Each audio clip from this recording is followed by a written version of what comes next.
Bing. Isn't that cool? That cool bing sound that happens when you start a live thing. And I don't know if anyone's watching right now. I could see the feed. Got two windows. Actually, I've got another monitor. Maybe if I hooked up another monitor, I could watch both the live feed and the stream in the YouTube thing. That would be awesome. Wow, it's still not showing live on the YouTube thing.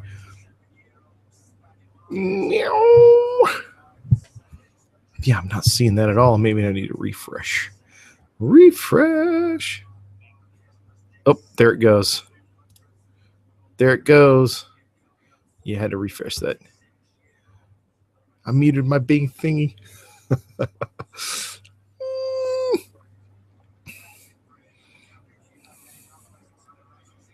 It doesn't bing anymore. It bings. It bings in my headset. It bings right here. Betwixt my two ears. And it meets in the middle somewhere. And then my brain correlates it. And I'm like, oh, it's a Bing thingy. Holy shit, it's Mickey. It's Mickey. It's Mickey. Mickey Dolenz. No, I got the light on. My eyes are sensitive. I got the light on so you guys can see my beautiful face. And yeah. So well, the main reason I got the light on is check it out. An Oi Dirk t-shirt. Oh, it's bigger than me, but way cool. Awesome. Got an Oi Dirk t-shirt. Yeah, Sarge, your brain is broken. Oh, from the monkeys. Oh, Mickey. Oh, got you. The monkeys, I was never too much into them, but do remember them. That's for sure. I'm a monkey. Actually, I'm just a hamster on a wheel. That's all I am. Oh, I got pinged and I got something on my watch. How cool is that? This is brought to you tonight by a smartwatch. Boom, information. Let's see who we got the info from. Are we a go yet? You are a go. Let's see. 4 poor people watching right now. Really sorry. Do we have to start this off with story time? Anybody want story time? Anybody want a story from the Sarge? Anybody want to know what's currently going on? Happened in my past, my childhood, my puberty. When did I lose my virginity? I think we had that in the last discussion. Yeah. Here's some of the rules. If I invite you in on the Hangout, you can't try and overtake someone that's already talking by one-upping their story. Does that make sense? I've watched so many Hangouts like that. It's like, oh no, dude, this one time I was doing 150 and this truck passed me. And it's like, no, dude, I was doing 160 and this truck, he was trying to run me off the road. And no, I was doing 195 on a Busa in Atlanta. God, those stories get so fucking old. Honestly. Those stories get so freaking old. Yay, you got a Busa. Good for you. For some people, it's not a, what do we call it? It's, what's the word I'm looking for?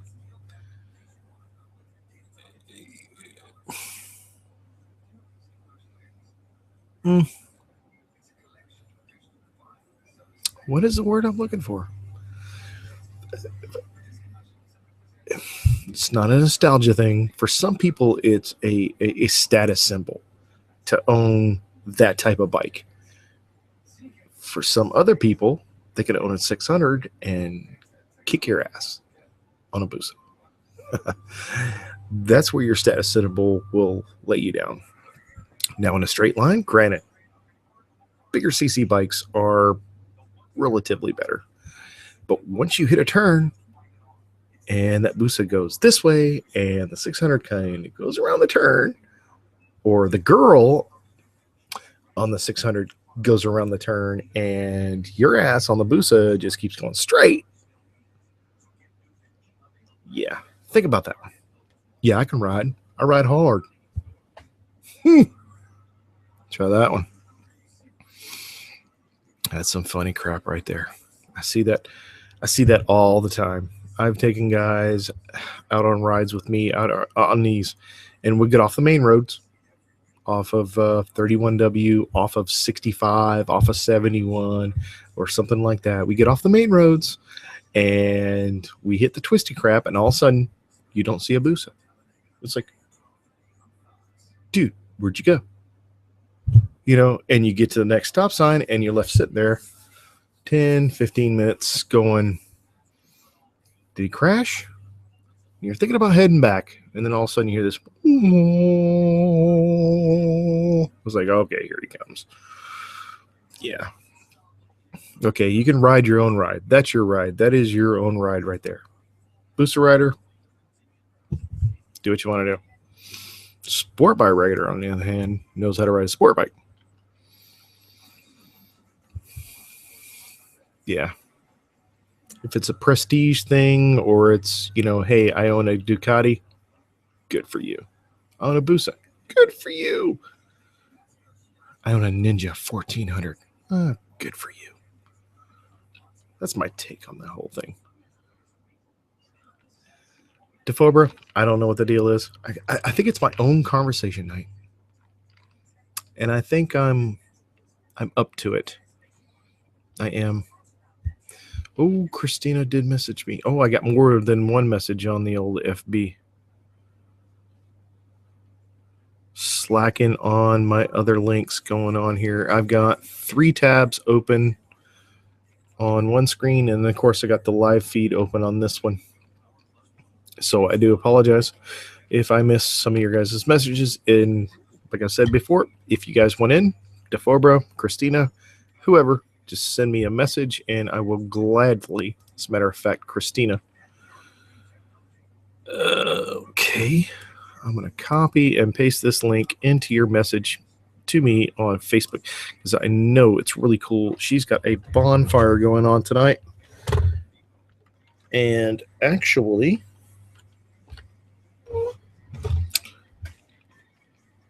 I've got one going on tomorrow night. He's like, well, Sarge, it's Sunday night. But, dude, who cares? Any night of the week is great for a bonfire. We're going to do that. Meh. Before I'm losing interest. Meh. Short attention span. Do what you got to do, man. If you got to go, you got to go. If I'm not entertaining enough, there's like, I think there's, I'm not saying this to be mean, there's like 2 other hangouts, or 1, or there's 1 or 2 other hangouts. How's it go? 1 or 2 other hangouts going on. Something like that. I don't know. Not flipping off. I love you.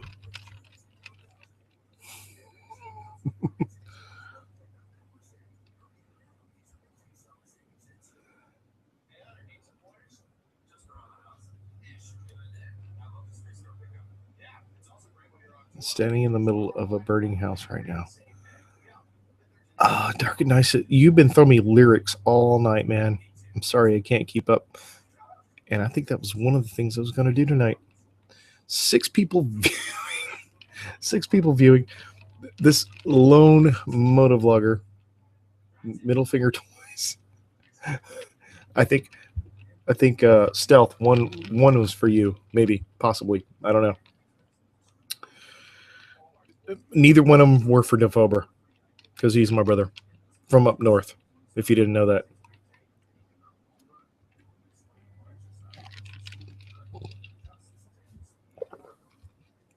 So yeah. Oh, not shaving for a day. One day. It feels so freaking good. Ain't even shaved. Nope, ain't shaved them either. That's pretty cool.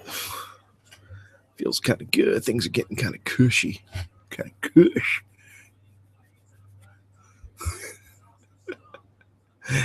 You know, if I can't,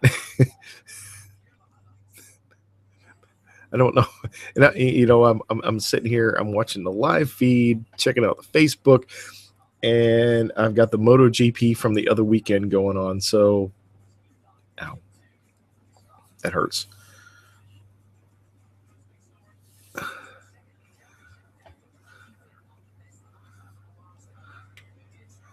But yeah, I've got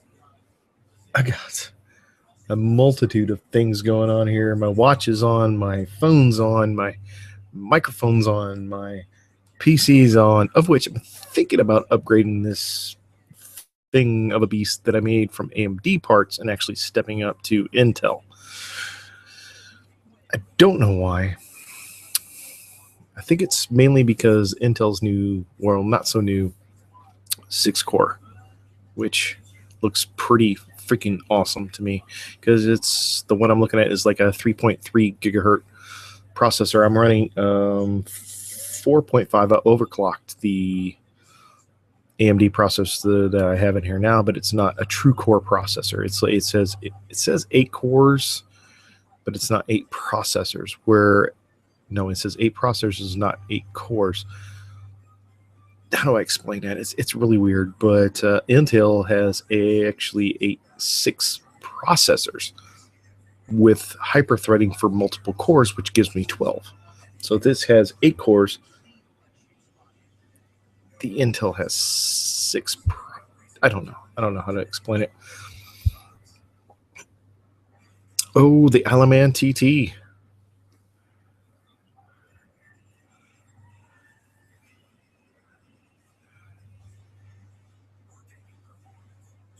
Oh, Dawn in 5, you got a 9598 core processor at 5 gigahertz. I'm tempted, but then again, I'm not, because of I've got the overhead on my power unit to run that processor, but I just don't know if I want to do that. I got a 3+ socket set or motherboard, but for productivity, the Intel just seems so much better. You know, a lot lower wattage, and actually is kind of quicker from what I've seen. Not ready to jump ship, because what I have is still good for another, I don't know how many years. Oh, yeah. So let's see what I did here. Christina, I did send you a link. So if you're still watching and your Kmart connection, Walmart connection, or you might have a Target connection now,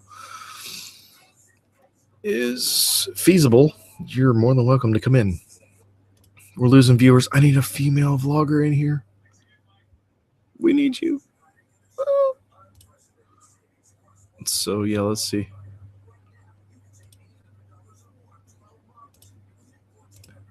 I'm not even looking at the other. Wait a minute. Should I bring up the other live feed that's going on tonight? Let me see what's going on there. Get to my subscription list.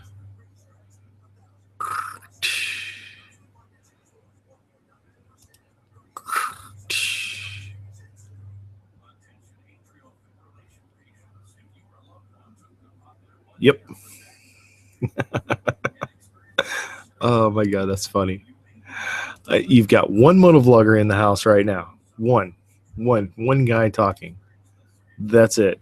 7 watchers. Awesome. You've got 6 or 7 in the other one. They got 8 people watching. Must be doing pretty good. That, or it's really early in the night and you guys are going to shut me off in about 5 freaking minutes. Which I can live with. Oh, goodness. Just grabbed another watcher there. Gazatron's in the house. What's going on, Gazatron? How you doing?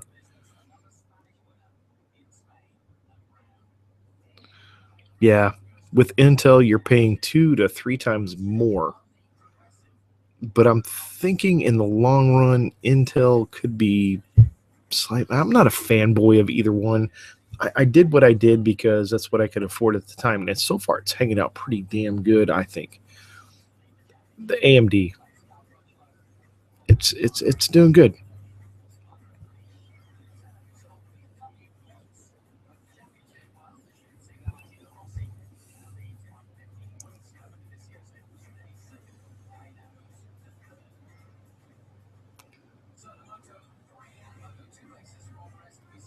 Yes, I am. I'm rocking the Oi Dirk t-shirt. Check it out. Yes, representing Oi Dirk. Great motovlogger. If you guys haven't caught on to him yet, really down to earth kind of guy on the way he does his videos and everything. Just really, definitely someone I want to meet someday. Of course, it's got to be going down his way, down to Florida for sure. Because yeah, who wants to come up to Kentucky? What's up here? Bourbon, Corvettes, drunk rednecks, pickup trucks, head button with helmets. There's nothing going on in Kentucky ever.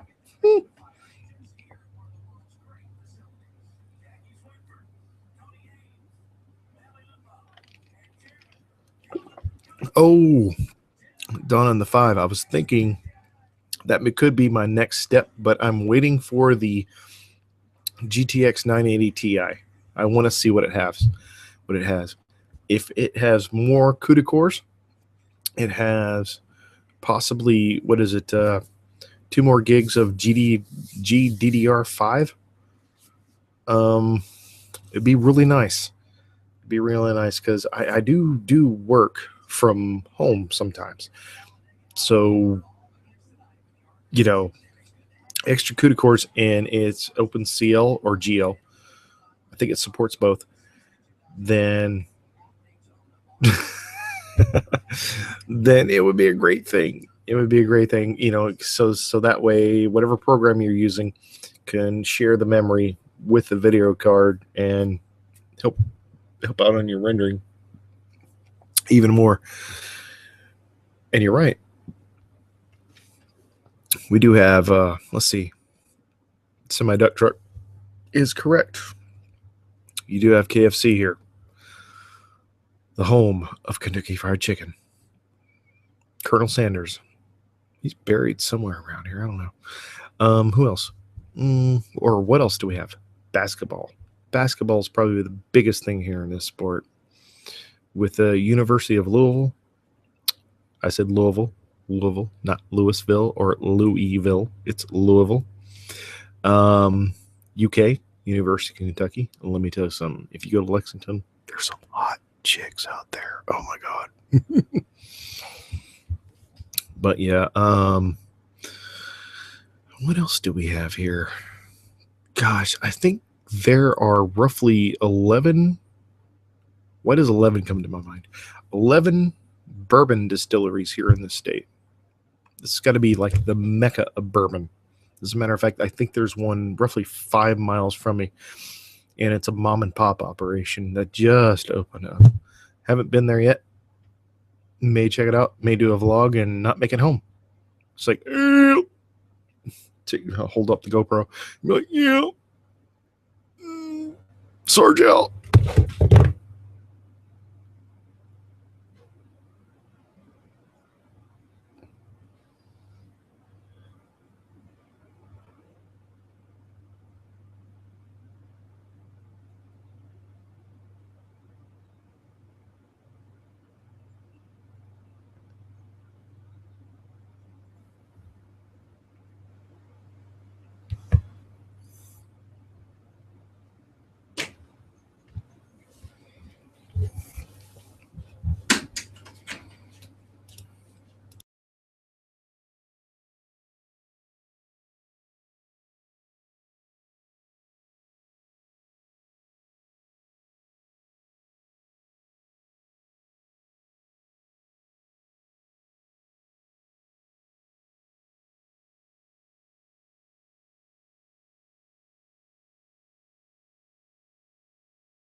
Oh no, had to go pee. Had to go pee. You guys didn't want to hear the old the bladder and the old garden hose let go there. You know, Trying to join call. Hey, darling. I haven't heard anything. I'll check my email.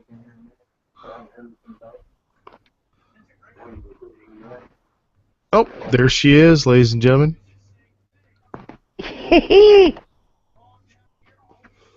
Oh. Hey, Joshua. Joshua, Hola. straight from Hawaii, ladies and gentlemen. We got Joshua Rugg in the house. Yeah. So I just picked up a new bike. How heavy was it?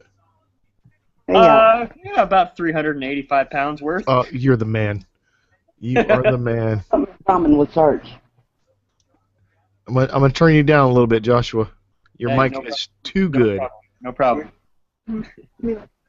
So I just got a 1994 Honda XR 250L just to kind of like cruise around the dirt and do a little dual sporting, and it's pretty cool, man. Because like I didn't realize that there was like a whole community within the motorcycle community, and that is the dual sport community. Surprise.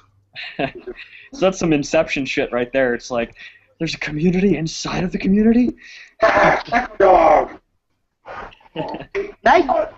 Nice, Josh. It's a great bike. I had to adjust the clutch though because it sat for a little while and it was kind of worn in. But Rope burn. Sorry, we're having a barbecue over here, and the dog just tied up Aaron. Ow! Baby. it's amazing with dirt bikes, you know, because dirt bikes are really geared down low, as opposed to like street bikes that have a gearing that's a little different. Just like how that centimeter or even just like a few millimeters of that clutch adjustment makes the biggest difference in the world. Oh, it's on any bike, really. It's where your feel is on the lever. Mm-hmm. I don't know. What do you like? What kind of clutch adjustment are you used to? I like to engage towards the middle Mm-hmm. of my hand. My hand could be bigger than yours. That's, you know, it's all about feel. I don't like long throws on the clutch. The son's bike, his is adjusted almost like all the way out where there's engagement. I don't dig that. Yeah, it's too easy to drop the clutch if it's like that. Yeah. On the concourse is actually perfect. And I don't know if there is a lever adjustment for the concourse. That's mainly because it's hydraulic. Yeah, I was just gonna say that. It's a hydraulic clutch on that, same as a few Hondas have a hydraulic clutch. It's really weird, but I'd say the concourse is really nice on the hydraulics, unless you're sitting at a red light and you're holding it in first gear.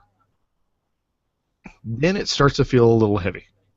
Then you kind of want to go to neutral, but I don't go to neutral because you don't know what asshole doesn't see you, and you need to squirt through some cars or something. Yeah, exactly. Or you need to take off or get out of the way. Well, I have like a mental thing that I kind of just built into my memory where I have a 2-second rule. So if I'm sitting at a red light, I always give it 2 seconds when the light turns green, because there's always, like almost every time, that 2-second rule has saved me, because out here in Hawaii, there's tourists that they'll run red lights because they don't give a shit. They're like, oh, we're late for our luau. Oh, we're late to get back to our hotel, so we're just going to run this fucking red light.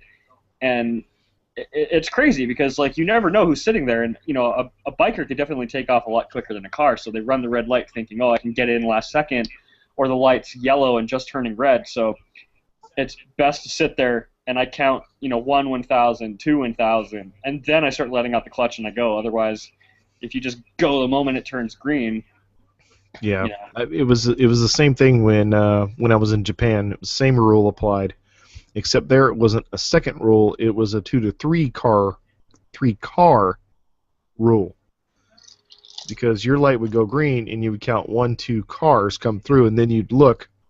Okay, they're not coming anymore. Then you'd go. Yeah. So 2 to 3 seconds. That's a good idea. And I don't give a fuck. Like, somebody can honk behind me, and they can wait their fucking ass. Like, I am gonna be patient. I've gotten honked at before, and it's irritating when you're on a bike and you get honked at. And it's like, don't you know I'm faster than you? So, I mean, it doesn't matter if I sit here and wait 2 seconds. You're still gonna arrive at the same time, because I'm gonna get way the hell ahead of you. Yeah, but their Prius may not be up to it. So Oh yeah. you're holding up the Prius. Poor Prius. Oh, actually, it's a great car. Don't get me started on the Prius. I actually, if you can't down the Prius, you can. It's like a bike. Don't doubt the car or the bike. Doubt the driver, or blame the driver, or the rider. Because I got a chance to drive a Prius, and believe me, those things move, and they move quick. Because our second car that we have is a Toyota Corolla, and the Prius has, I think, 20 more horsepower than a Corolla. I didn't know that. Well, you'll probably gain an additional 50 horsepower when there's a Cobra Mustang behind you, because the Prius is a faggot car. It'll try to run away as quick as possible. Actually, they're pretty quick. Priuses are pretty quick. No, I know. I was amazed by, I don't know. Once you get up there in age, I was amazed by how old the technology is and how efficient that car is, and how less maintenance the people that own a Prius have to do. Well, I really hope that technology can be carried over from the automobile industry into the motorcycle industry. And I know that they have mission motorcycles and the zero motorcycles, like the electric bikes. I really wish that there was more R&D in that specific area, because if they spent more time developing electric bikes and less carbon footprint, because I know we all like to ride, but it would be nice to have a bike that's electric and it doesn't rattle the shit out of you when you're at high speeds. And I guess the problem is, gas bikes I think are going to be around for a very long time, because you can fill up a 4-gallon tank and you can go 200, 300 miles on certain bikes, whereas an electric bike you only get like a couple hours of charge life and then the bike starts to die. Well, yeah, if they can bring over technology into, like, hybrid technology into a say the size of my 1400, but not a 1400, make it a 600, and give the rest of the room to batteries and a controller, then you would kind of have the best of both worlds. Right. So the battery can get you up to speed, and then the engine would take you the rest of the way, and during that time it's recharging the batteries, which is what the Prius does. The electric motor gets you up to speed, then you ride on the electric engine, and at the same time it's recharging your batteries, and when you get to a coasting speed of 65, 70 miles an hour, the electric and the electric motor and the gas engine sort of share, and they switch off, and the mileage is phenomenal. Yeah, don't they get like 40 miles to the gallon or something like that? Oh, easily more than that, because I took a trip. I was up in New Jersey, and I took a trip to a guy into Pennsylvania, and we checked out the outdoor shops, like Cabela's and Bass Pro Shop and stuff like that. Made it like a round trip kind of thing, and came back to New Jersey where we were. He used a half a tank of gas, which on a Prius is, I think a Prius holds a little over 10 gallons or something like that. Mm-hmm. He used a half a tank of gas, and we went almost 350 miles. Damn. I know, and we were doing the speed limit. Yes, yeah, you're going to be on the slow lane, but still, as compared to what the national speed limit average was, let's say 15 years ago, 16, 17, whatever, it was 55, 65 miles an hour. Dude, there's no denying it. And the room inside that thing is amazing. Yeah, I've sat in a Prius. They're actually pretty cool.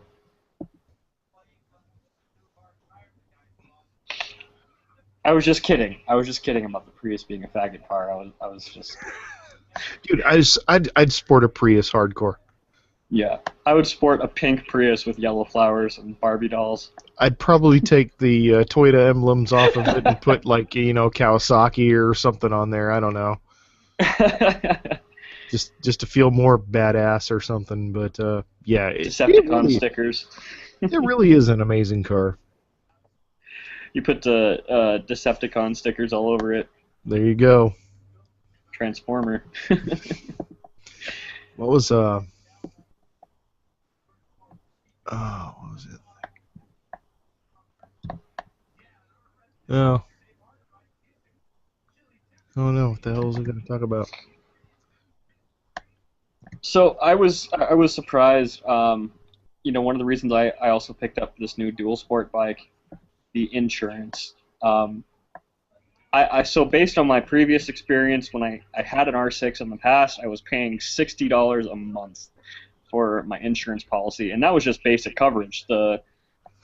The full coverage policy, which includes like if you total the bike, they'll help you based on the bike's value to replace it, and that I was looking at $80 a month. Wow.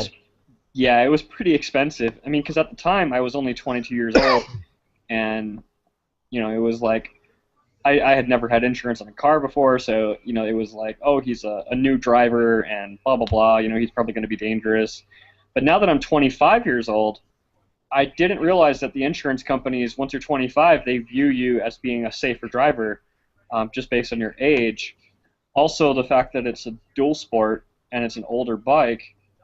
The rates are pretty cheap. Like I'm only looking at paying $29.50 a month. It's like $30 a month for a basic coverage, and then like full coverage is like $50 a month or $500 a year. I hate to tell you, I just paid my insurance for the year, starting in June. I got the bill via email through Progressive, and I paid $237 for 3 bikes. 1 bike is fully covered. Yeah, well, I mean, I'm talking about, Hawaii insurance rates are super expensive. I imagine. Not to make you jealous or anything, but yeah, I just went ahead and paid it. I was like, yeah, I'll just pay that. 200, yeah. Not gonna. And was it Don in the 5? He says he has a diesel. Oh. Diesels have come a long way, my man. Diesels will run off anything other than water. Anything petroleum you can dump in a diesel tank and it'll run. Well, I mean, not gasoline. Yeah, gasoline. It wouldn't like gasoline too much. It'd ping and blow up. But yeah, diesels and cool. I think the KLR. Well, yeah, I know the KLR 650 has at least for a while there for the military, it had a multi-fuel use. Yeah, KLR 650, and I think it was the Marine Corps that actually developed that. Mm-hmm. But I can imagine how much that thing weighed, because the KLR 650 is 400 and some pounds, and that's the older style. Yeah, weren't you you were able to add you could put like heating lamp oil into it or like kerosene into it and it would burn it. Yeah, those things are run off anything crude oil. That's so cool. Based, and they run. So you could take like the oil change, like the leftover oil from an oil change in a Humvee and run it in the bike. Yes. Well, we had guys at work that would do that. We had two guys at work that would they owned what used to be known as the Cuck V, Hmm. which was the Chevrolet Blazer and the Chevrolet pickup truck that had the 6.2 liter diesel GM engines in them, and they bought them at auction, super cheap, and they would use change oil. They'd use just scraps of whatever petroleum and just dump it in their tanks. The only Fucking brake fluid. sure the only downfall with that is you didn't want to be behind them unless it was mosquito season. Lots of black smoke. It was great. Well, actually, it was gray smoke, but it just it doesn't burn too well, but it burned. Yeah, guys that's the used main it. thing, right? Yep. We my previous employer, we actually tried to make our own recycled diesel fuel, and it worked in like the less efficient diesel engines, like our excavator and our chipper, but it didn't really work in the pickup truck. But basically, like all we did was strain and filter the oils just to catch any of the extremely large particulates, and then do a fine strain. And then we added like a diesel cetane booster additive. So you basically add like for every 5 gallons of recycled transmission fluid and motor oil, you're supposed to add in like a gallon of cetane booster. Well, I mean, what these guys and what I think Motocron, he mentioned on French fry oil, what you need for that really is like a mechanical fuel injection system. Mm-hmm. The electronic fuel injection systems of the newer diesel engines probably couldn't handle it because their injectors are similar to what injectors were in the 80s to 90s. You know, larger spray pattern, bigger injectors. They're not as minuscule as what we have now, so it probably wouldn't work so great. But what you need is something primitive, something simple. Hell, even the military's gotten away from the primitive, simple stuff because we were running Caterpillars and Caterpillar engines, and some of the Detroits are still primitive. Yeah. You know, any of that computer-controlled crap, it probably wouldn't work. Yeah, like a tier 3 industrial motor. Yeah. Yeah, a lot of them they're mechanical injection. They're not electronically controlled. I know like our chipper has a John Deere. It's a 115 horsepower V8 John Deere motor. Good God. And it's a big chipper. And it's only a 12-inch, which is actually on the smaller scale of things. They do make bigger. They make chippers up to like 24-inch log handling capacity, which has like a 250 to 300 horsepower Cummins turbo diesel. Well, just shove the whole freaking tree in it, why don't you? Yeah, exactly. That's for like removal services. But you know, I've worked on a few of these diesel motors, and man, these things are just so simply built, and it's just amazing how like simplicity can give you so much horsepower, whereas a lot of modern shit, I think they're just overcomplicating it by adding too many electronic components that are going to fail and cost you horsepower. And I mean, in a way, that's another reason why I ended up leaning towards buying the older XR250L. When you look at the 94, 95, 96, you know, all the way up to like the 98 models, there's like, if you look at the engine and the frame, there's a big gaping hole between the top of the cylinder and the carburetor. There's just like nothing there. It's just completely bare bones. When you buy the bike, all you get is you get a cylinder, transmission, carburetor, an exhaust, and that's basically, in the simplest way to say it, that's basically all there is that's mounted onto the frame. And you look at the new bike, the equivalent, the CRF 250L, there's no gaps. You can't see anything in there. There's just so much shit going on. There's electronic fuel control. There's a computer. There's, all this plastic shit everywhere. And I'm just like, why? I can understand on a sport bike you want high performance, but on a dual sport, it's like you're going to go off-road and get dirty. Why not have something simple that if you're on a road trip you can take apart and quickly fix, Oh, I know. Yeah, it's a common problem we run into on this new military shit. Actually, it's when it runs great, it's great.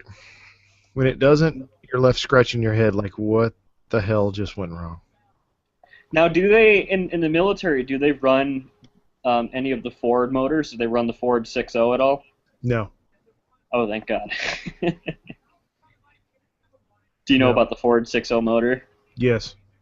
I've got friends that have had the Ford 6.0 6.2. I think it's another one. They've all run into issues with that engine, and they fix it up the best they can and trade them in. That was this last winter I rebuilt our main dump truck, and it was a 2004, which was the most problematic year. It was a late 2004 Ford F350 with the 6-liter. The three main common problems of failure with those trucks are the head gaskets, the EGR cooler, and explaining the EGR cooler, basically what makes them different than other trucks is that they take your engine's coolant and it runs the coolant through a tube where the EGR gas, like the exhaust recycled gases, come back into the intake manifold. So it uses your coolant to try to cool that exhaust gas, which is coming in at like 800, 900 degrees Fahrenheit. I mean, that's fucking stupid. It's just going to boil your coolant and turn it bad. So if you run the truck really hard and you're in the high RPMs towing a trailer, chances are that your EGR cooler is going to fail. So then what happens is it starts cooking off all of your fucking coolant, and then your truck loses coolant, overheats, and seizes and dies. So that's problem number 2. Problem number 3 is that they use these injectors called HUI injectors, or they're it's like hydraulically actuated electronic controlled injectors or something like that. Uh-huh. And you get the smallest particle. I mean, I shit you not. You get the smallest little particle of dirt debris inside of one of those injectors, and the fucking thing just breaks, and it'll stop pumping fuel. And they use the hydraulic pressure of the oil, so that it runs off the oil pump, it pressurizes it, and the computer basically actuates a little spool valve that rocks from side to side to open and shut that oil pressure to that injector to allow it to pump fuel into the cylinder. And so if your oil gets dirty or you get shit contaminant inside of your truck or your block, like, you're screwed. All your injectors are going to get messed up. So it is the worst diesel motor ever made. And I think the 7.3 IDI diesel was the best diesel that Ford ever made. And I don't know why they stopped making it, but they started making the 6.0, which just like costed people so much money.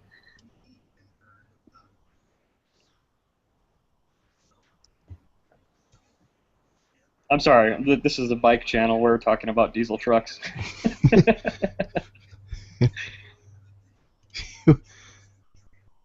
You're doing such a great job. Holding your own. Yeah. No, I know a lot in that department.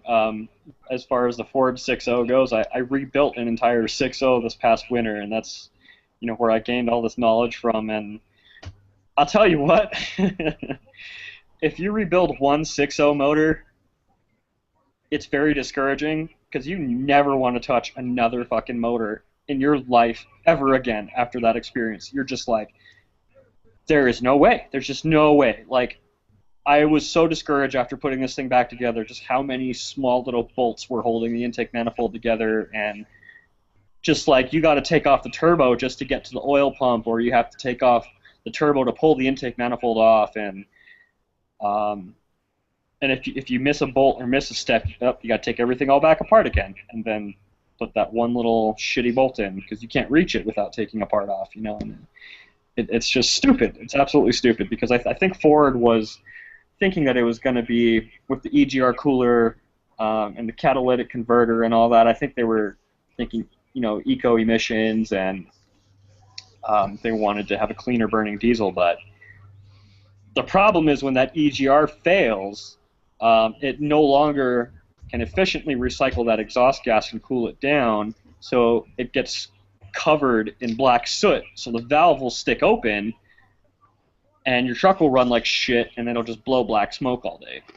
So what a lot of people do with the 6.0 Fords is they do the EGR bypass, where basically they just stop the EGR system up altogether. You weld in a little puck. You weld a puck to the tube on the EGR, and that solves that problem.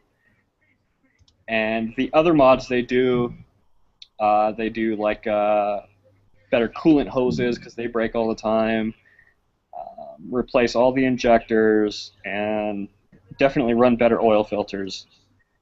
So if you have a 6.0, run a better oil filter than the stock ones. And then there's like the turbo drain back tube. You can replace that, and there's all kinds of little stuff that you do to make that truck super good. You can add a tuner chip. But I think it's a piece of shit truck. I wouldn't spend any money into a 6.0. If you have one, I would sell it. And that's what my friends did. They patched them up and traded them. Smart move. I think my best experience would be any Caterpillar engine with an Allison transmission. Those things tend to run, and I don't know. I've not seen one die. Personally, not seen it die. It's hard to kill it's hard to kill an Allison transmission. And granted, the Cat is not the highest output engine out there. I know that, but because on the HETs that we have that are turbo and supercharged, wrap your brain around that one. But still, they're governed at 45, 50 miles an hour. Now, they have the upper HETs, the newer ones, which are around 60 miles an hour. But that's with full load. And that's not bad. You're talking about hauling an M1 tank. Right. So that's cruising. But yeah. And they're using Cummins engines, at least in the ones that we have, or I have now. Yeah, that's the best diesel motor. I think that Cummins makes the best diesel motors. Well, and I'll put a well in there. It's a deep subject. I've seen those engines go because they're sleeved. Yeah. And if that sleeve blows, then you're blowing coolant into your oil system, and that's not good. And they'll blow more than just gray smoke. It just goes straight freaking nasty and no power. And yeah.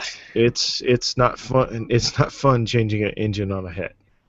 No. That's a full week project. You have to remove the cab to get to the engine. Uh-huh. And prior to that, I removed the turbo intake and the supercharger to see what was going on, and there was a bunch of green fluid in there, and I'm like, oh shit, this fucker blew. That doesn't match up. Yeah, and I looked in, you can see the actual cylinders once you remove the intake to all that, and I could plainly see that the cylinders were full, and I'm like, well, the sleeves are gone. And I'm like, shit, that sucks. But any hoozles, we got to get off this crap, man. We got to get on to motovlogging, motorcycles. I mean, are you going to put up a video soon? Well, see, here's the thing. I had a financial past couple of months. I had like a financial downspout. Okay. Here's the excuse. Exciting news, dude. Extremely exciting news. So I got this new dual sport bike. Yeah. I just had a job interview actually this morning. Good. And the guy was basically throwing his company at me. He's like, "When do you start?" He's like, "We need you now." He's selling your company to you. He's like, "When do you start?" And I'm like, "Okay, how about Monday?" He's like, "All right." So he's paying me 16 an hour, 40 hours a week, medical, dental, all that stuff, you know, and it's just like 10 days paid vacation, and it just can't get any better. So now I'm gonna have $1,000 every month of extra pocket money, so I'm gonna go and, you know, buy a GoPro and get a pretty sweet setup and start making dual sport videos. Sweet. Yeah, I'm really excited. I never thought that I was going to be able to do it anytime soon, and then I got this job opportunity, and now I'm all about it. So right now, I'm actually looking at investing into editing software. I was looking at Final Cut Pro, but I heard it's kind of difficult to use. So Nah, start small, man. what's Start a small. what's a good program to start with? What do you want? Oh, right now I'm just using Movie Maker. And what's wrong with that? I kind of want something with a little more custom. What's the word? Like customizability. That's not a Yeah. word. Well, I understand that. I do. You want something with you can get templates. You can make a good intro. Yeah. Something that you can adjust your colors with. Yeah. Yeah. Let me see. And, you know, I want to add in. I want to add in like annotations, links to other vloggers because, you know, if I find it really entertaining, I want to link people who may view my videos and say, So, here, go check this guy out. You know. so you might want to do a slight picture-in-picture, Yeah, something like that. and you're showing their video footage from their channel, Yeah. and mention them. Shit, what do I said shit. Let's see what do I have here. Something really simple to do that with. Cyberlink Power Director is relatively inexpensive. Hmm. Really easy learning curve. AVS is another one, and that doesn't run too much. What I'm mentioning is all under at least $100, and I'm not talking about getting it another way you can get it. Lightworks is one that I have not dabbled with, but it's free. I don't know if you're taking notes. Yeah. No, I am. Sony Movie Studio is one, but they're kind of sort of behind the curve because if you want to do 60 frames per second, which looks more realistic on YouTube, if that makes sense, 60 frames per second on YouTube looks almost like what you look at it when it's coming straight off the card. Hmm. It doesn't look so compressed and dumbed down for YouTube. 60 frames per second makes up for that. Well, and see, that's my other question. I heard the new GoPro has a lot of bugs in it, so I was looking at maybe getting the Hero 3 Black Edition because I heard the Hero 3s are still really good. Yeah, I've got 2 3+ blacks, and those things are excellent. Hmm. And then, so as far as like shooting film with them, so you're running them at 60 frames a second, Yes. and I mean, like YouTube doesn't, or you were just saying YouTube's going to compress it anyway, but um, I'm all new to this kind of stuff. It's like I don't know what camera to even get yet. I was looking at getting the Hero 3 Black Edition, but the Sony Contour looks pretty good too.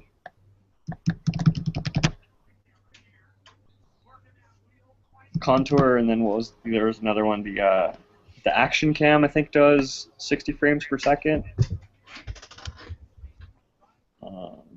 Let me Google that.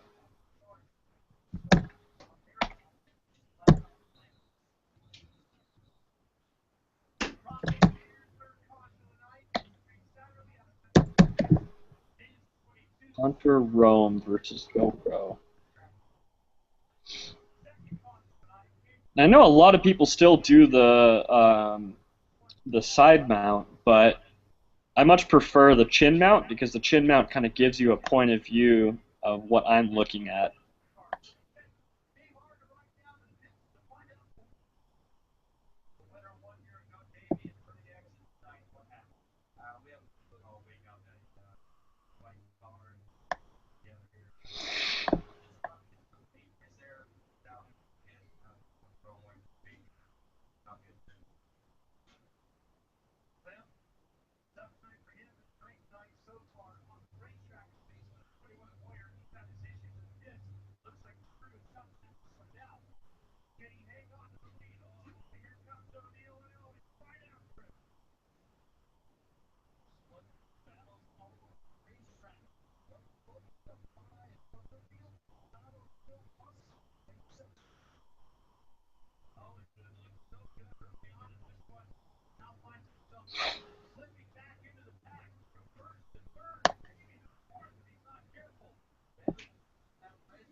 I'm sorry, I'm back. So a lot of people don't have the ability to watch videos in 1080 or 720. And it's surprising how many viewers out there don't have computers that can do 1080p. That's true. That's true. Well, actually, the computers can do it most of the time, like mine can. And the last laptop that I bought has got a really nice i7 in it. It just really depends on your connection. Right. I can watch, with my connection, I can watch native uploads. And I don't know if you guys know what that means by native uploads. Anyone that's, all the 11 people, thank you, that are watching. Yeah, native uploads are the resolution they originally were filmed in. And YouTube will support that. So if you upload in 2 or 4K, I think even 4K, it'll support it. The frame rate might not be right, but you know, I've watched 1080p at 60 frames, and it is beautiful on YouTube. Now, granted, it's their compression, their frame rate, but it looks like something that I just almost took off of my camera. Because you can't, I have hooked up a GoPro straight to my TV and watched the video, and it is like I am there. YouTube can't do that. Not yet. Yeah. Not yet. So it takes some work. I don't know if people realize that or not. When you make videos for YouTube, you know, it takes time, it takes money, it takes resources to put this stuff online. And, you know, for some people, it'll take a whole day to upload a 10-minute video in 1080p. Right. You know, and now granted, I'm a little blessed, thanks to the wife, that I can upload a 1080p. I don't upload in 1080p. I'll tell you that right now. I do 720 at 60 because it's the easiest to render in right now as far as my programs go, and it's the easiest to upload in. Mm-hmm. As long as it's like WMA or something to that effect. And it's the quickest. You just want to get your stuff out there, and it looks decent quality. It won't look anything like it's on my TV, that's for sure. But I'm rambling. So I've heard, and I don't know if it's a myth, but I hear a lot of people don't like the Hero 3 Silver Edition. Do you have any experience with it? Never. I skipped it. When I go to an edition of a camera, I go for the best of the best. Sometimes it's not the best. I know when they came out with the Hero 3, not the 3 Plus, but when they came out with the Hero 3, it wasn't very efficient. That's what I'm looking for in a camera. I get the best of both worlds, good quality and efficiency. Well, what I'm looking at, it's the GoPro Hero 3 Plus Edition, but it's the Silver Plus Edition. 1080p, 60 frames. Nice. 960, 60 frames. 720, 120 frames.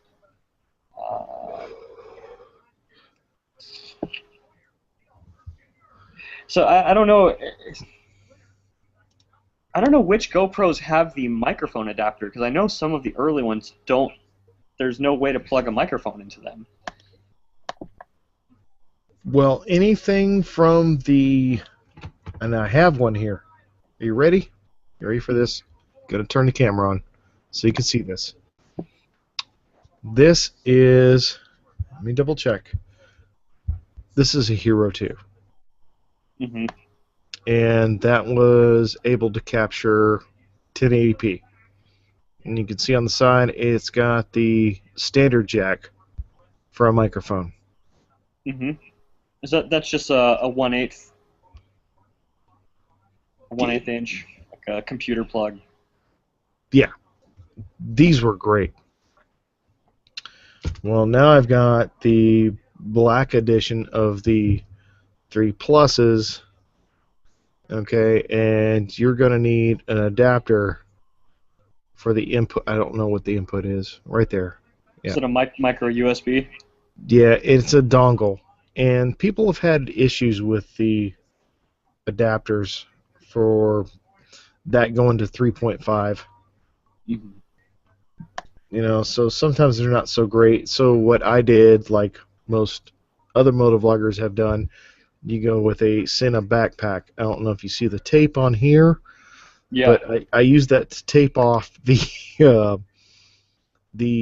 input-output microphone switch. Mm-hmm. So I don't accidentally hit it. So when I do go to turn the SnL on, I'm not hitting that other little switch over here, which may go to an output microphone. Okay. So and how much battery life do you get on the SnL? I don't know. I've run a SnL for a whole day. The first thing that dies is the camera. Oh, wow. And that's the only reason, actually, on my GoPro 3 Plus Black Editions, I only run a... what size is that card in there? I only run the battery life of the card. So I know when the card is full, and I know when the memory is full, which makes sense to me. And this is a 32 gig. Yeah, I was just gonna say like a standard 32. Yeah, because once the 32 is full, the battery is dead. And you get about a full day of riding footage with a 32. Depends on how I shoot it, but yeah, I wouldn't say a full day. If you go on and off shooting every once in a while, then yeah, a full day. But a full day of riding, leaving it on, no, you're not going to get it.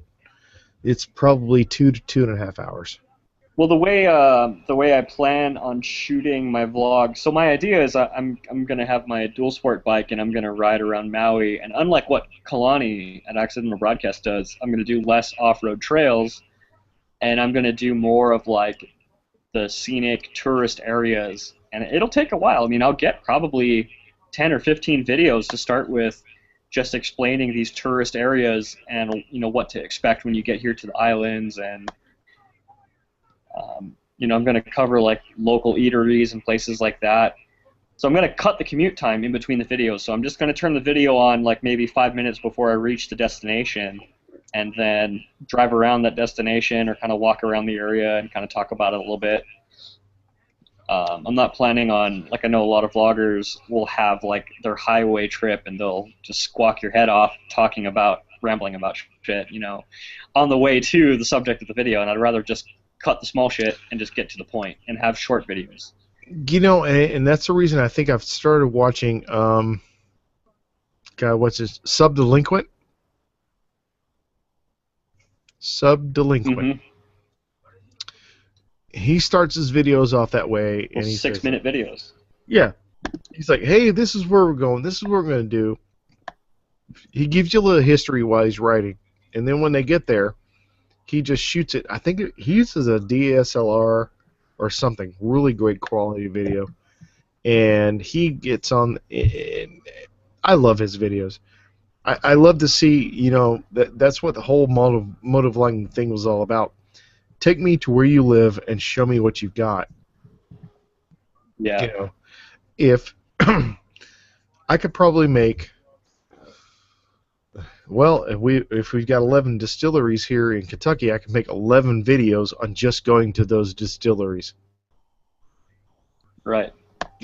And just sharing my experience going to those places, giving you the history and telling you what they're all about. But I can't do that because if I went to one of those damn places, my first video would be like, meh, meh. And then the shit was good. And I'd be out again. And then I drank some moonshine and I got pulled over and got a ticket. Dude, moonshine, that's another thing. That shit is like crack cocaine around here. Moonshine is a dime a freaking dozen. I have run across guys, he's like, hey man, take a sip of this. And you're like, it's like, dude, you can run a weed eater off some of the stuff that they make. Easily. You can run a dragster off of some of that crap. It burns your lungs, it burns your throat, it burns everything. You're like, God, it's like gasoline. It's like, yeah, I ain't cut that stuff yet. It's like 120 proof. I'm like, oh, thanks. Appreciate it. Yeah. And, a lot of those parties that I go to around here, especially if I know who's hosting them and what they have in stock, I take a tent and, yeah, I stay there overnight because I know I'm not leaving. There you go. Gotta do that.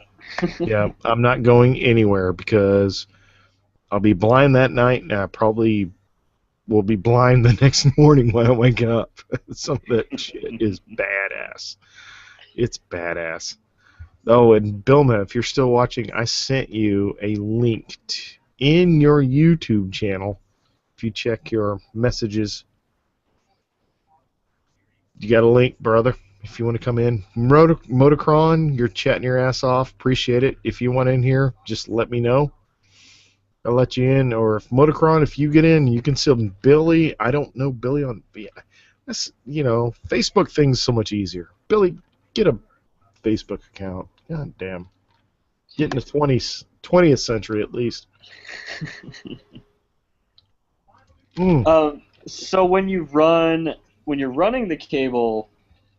Your mic adapter cable from your GoPro. I don't. You showed me it just plugs into your Sena. Do you run a waterproof case over your GoPro? Yeah. Because my question, here's my problem. It rains so much here in Hawaii. And I want to make sure that I have a waterproof case over that GoPro, but is it still possible that you can run your mic cable to the GoPro with the waterproof case? That's kind of no, you got to drill. You got to drill the waterproof case. And actually, this is the Sena case. Okay. And that's a nice thing. That's another nice thing about the Sena, but you're investing a shit ton more money. It's like I think you can get the case and the Sena backpack for around $120 more on top of what you invested on the GoPro. Okay. Yeah. And that's what makes the backpack a little nicer, is because you can keep everything in here, and your Senna 20S, 10S, whatever.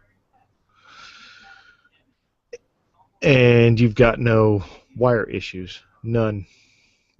Yeah, the wire would come out here on, I think I've got a standard GoPro waterproof something case, right? Oh, yes, right there. And you'd have to drill Yeah. that side. You can keep it waterproof. Some people, I mean, for me, I don't understand why they don't do it. Some of the motovloggers are slackers, to be honest with you. You got to pick the right size drill bit to begin with.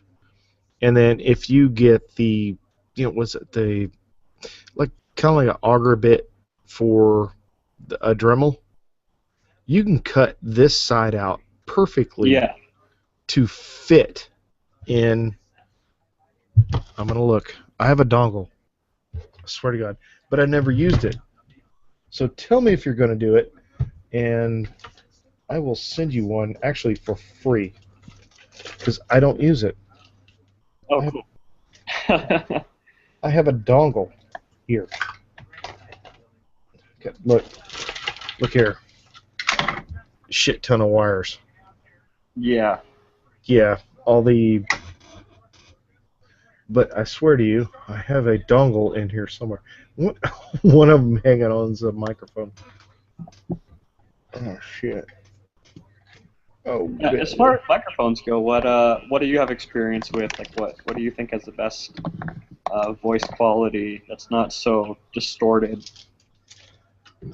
That's really tough to do. A lot of it depends on your helmet and mic placement, but I actually have a. Damn it, you're quizzing me to death. I actually have a drift here that I run a powered microphone to. Damn it.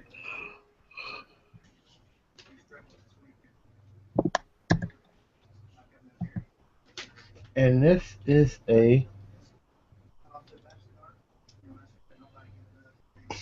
it's a replay microphone. Yeah.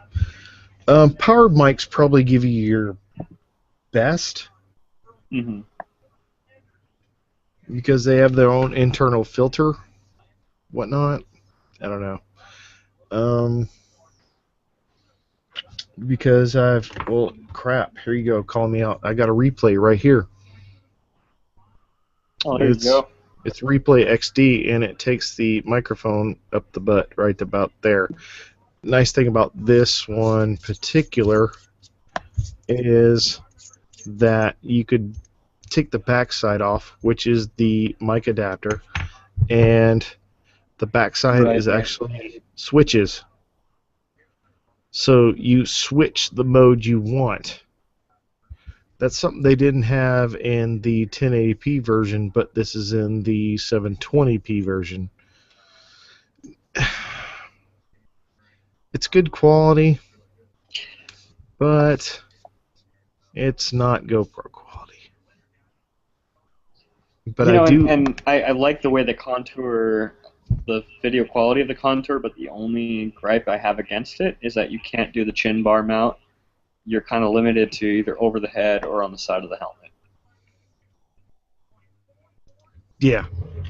Yeah, and for me, a lot of videos, I'm going to say it right now, the half helmet freaking view gets on my nerves because I cannot see where the hell you're going. I agree. If let me say this right now. If you're in the United States and you're going down the road and you have a helmet camera, put it on the left side. Because I want to see the traffic side, not the right side where there's grass and a white line. Why do people put it on the right side? I have no freaking idea. Interesting. You know what really annoys me? I want to see what's going on over here you know, the stuff coming towards you, not the shit that you've seen. Why do they put it on the right? Yeah. That's hilarious. Does it make sense? I don't know. Maybe it's just me. Maybe it's just me. Because and GoPros are bad enough. I mean, you're going to see this side of the helmet and the right side of the road. That doesn't show me where you're going. If you want to show me where you're going, put it over here. And plus that puts the lens a little further out. I can see what's going on. Right. One of the things that really annoy me are when people set their helmet cameras on the top of their head, and it's pointing down so freaking far that you can just see the front of the bike, but you can barely see what's in front of them. Like it almost feels like their head is like lazy head pointing down towards the handlebars, and it's like you can't really, you know what I'm talking about? You can't really like see in front of them. Yeah. Ugh, hate it. I mean, yeah, here we go. You know, GoPro's perfect for that. It's like, it's either you have it, you gotta remind yourself that you're on a sport bike, you're looking down, your eyes are up. You're looking down, your eyes are up. So the camera needs to be up. Yeah. If you put your camera where you're looking, I'm looking at your triple tree, your speedometer, your tack, and a little bit of the road. I want to see where you're going, so point it up. Well, another thing about a hard thing about mounting a GoPro is the horizon. Setting your horizontal. It's, you know, you get people that have crap like this, like that, and it's actually really kind of hard to do. But if you get kind of anal about it, like I sort of do, and I review my videos before I put them up. See that little thing right there? There you go, get a little micro level. Yep, it's a bubble level. Now, that doesn't mean it's going to be 100%, but at least you can get close to it. Because the helmet could fit on your head just a little bit to the left or a little bit to the right. So it could knock it off just a tad.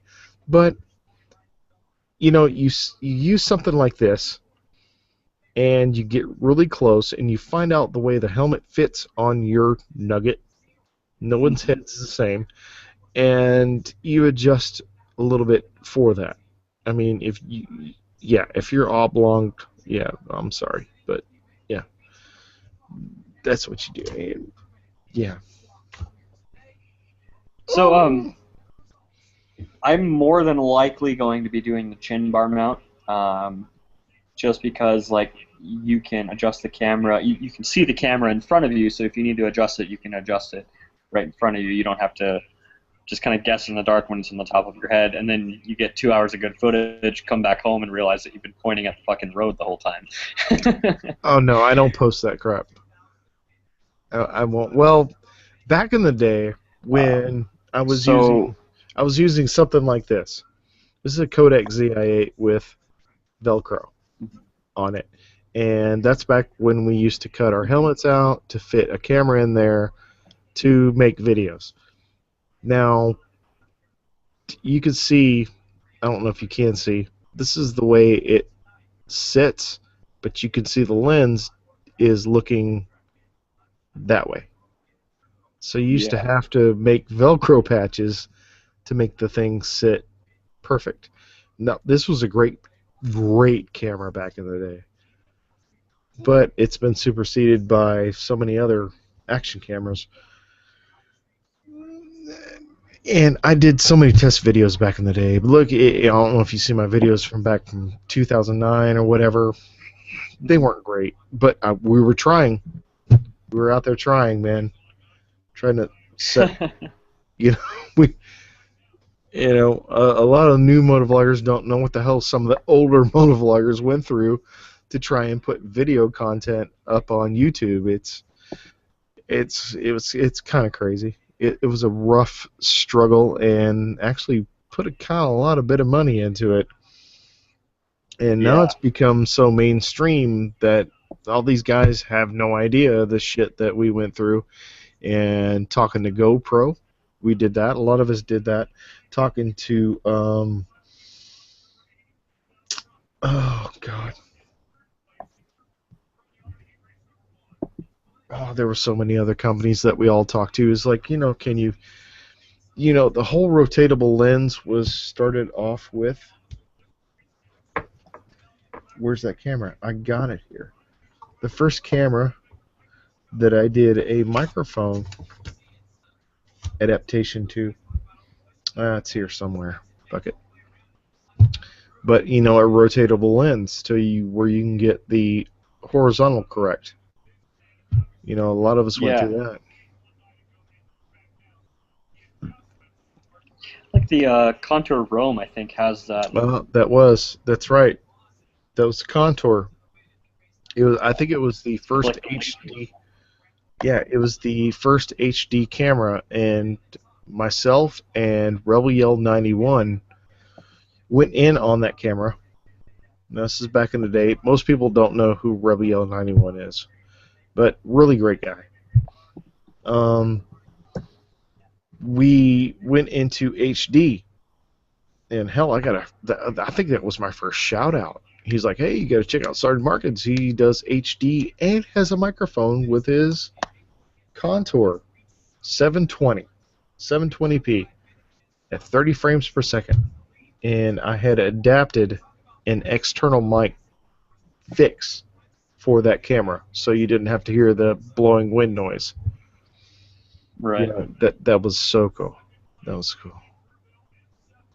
It's interesting. A lot of the original motovloggers were dual sport riders. They weren't sport bike riders. Rebel Yell 91 started out on a Ninja 250.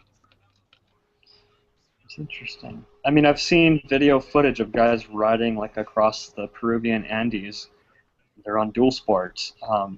Maybe they're not exactly vlogging, but I mean, I guess they are vlogging. They're not talking, but they're videotaping their ride across the Andes. Oh wow! That's pretty cool. Yeah, and who was his partner in crime was Z Magic 97. Now Z Magic has fallen off, sort of came back, but then he fell off again. But another great guy, and they both live in Arizona. And I know Christina knows of them. Those two guys were that, along with Billy and Tracy by Way to Motorcycle. Those guys were my inspiration for making like my solo type videos, my first person perspective type videos. Up until then, I saw the documentary type videos, long way around, stuff like that. And another first person perspective video that I saw was from, let's see, I saw Rebel 91, Z Magic, and then M13. And after watching those guys, I'm like, I need a video myself, because none of my friends were videoing me. I'd go out and shoot these videos, okay? Handheld camcorder of some type, or, the Kodak ZI-8. I'm like, wow. You'd see that kind of stuff. And cell phones weren't really up to speed, not like my HTC blah, blah, blah, whatever the hell this thing is. And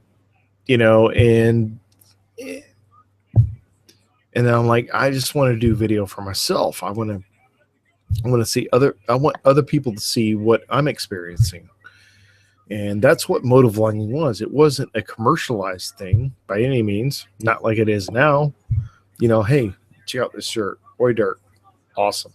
Awesome guy. I'll put it out there. Little plug for Oi Dirk. If you haven't seen him, definitely check him out. He's a grassroots kind of guy also. Kind of like see him as a brother in a way, because he mimics my feelings about a lot of things. So he's spot on. Love him. But then you've got these. It sort of disheartens me. Oh shit! I'm gonna turn the camera off because I'm gonna get all teary-eyed.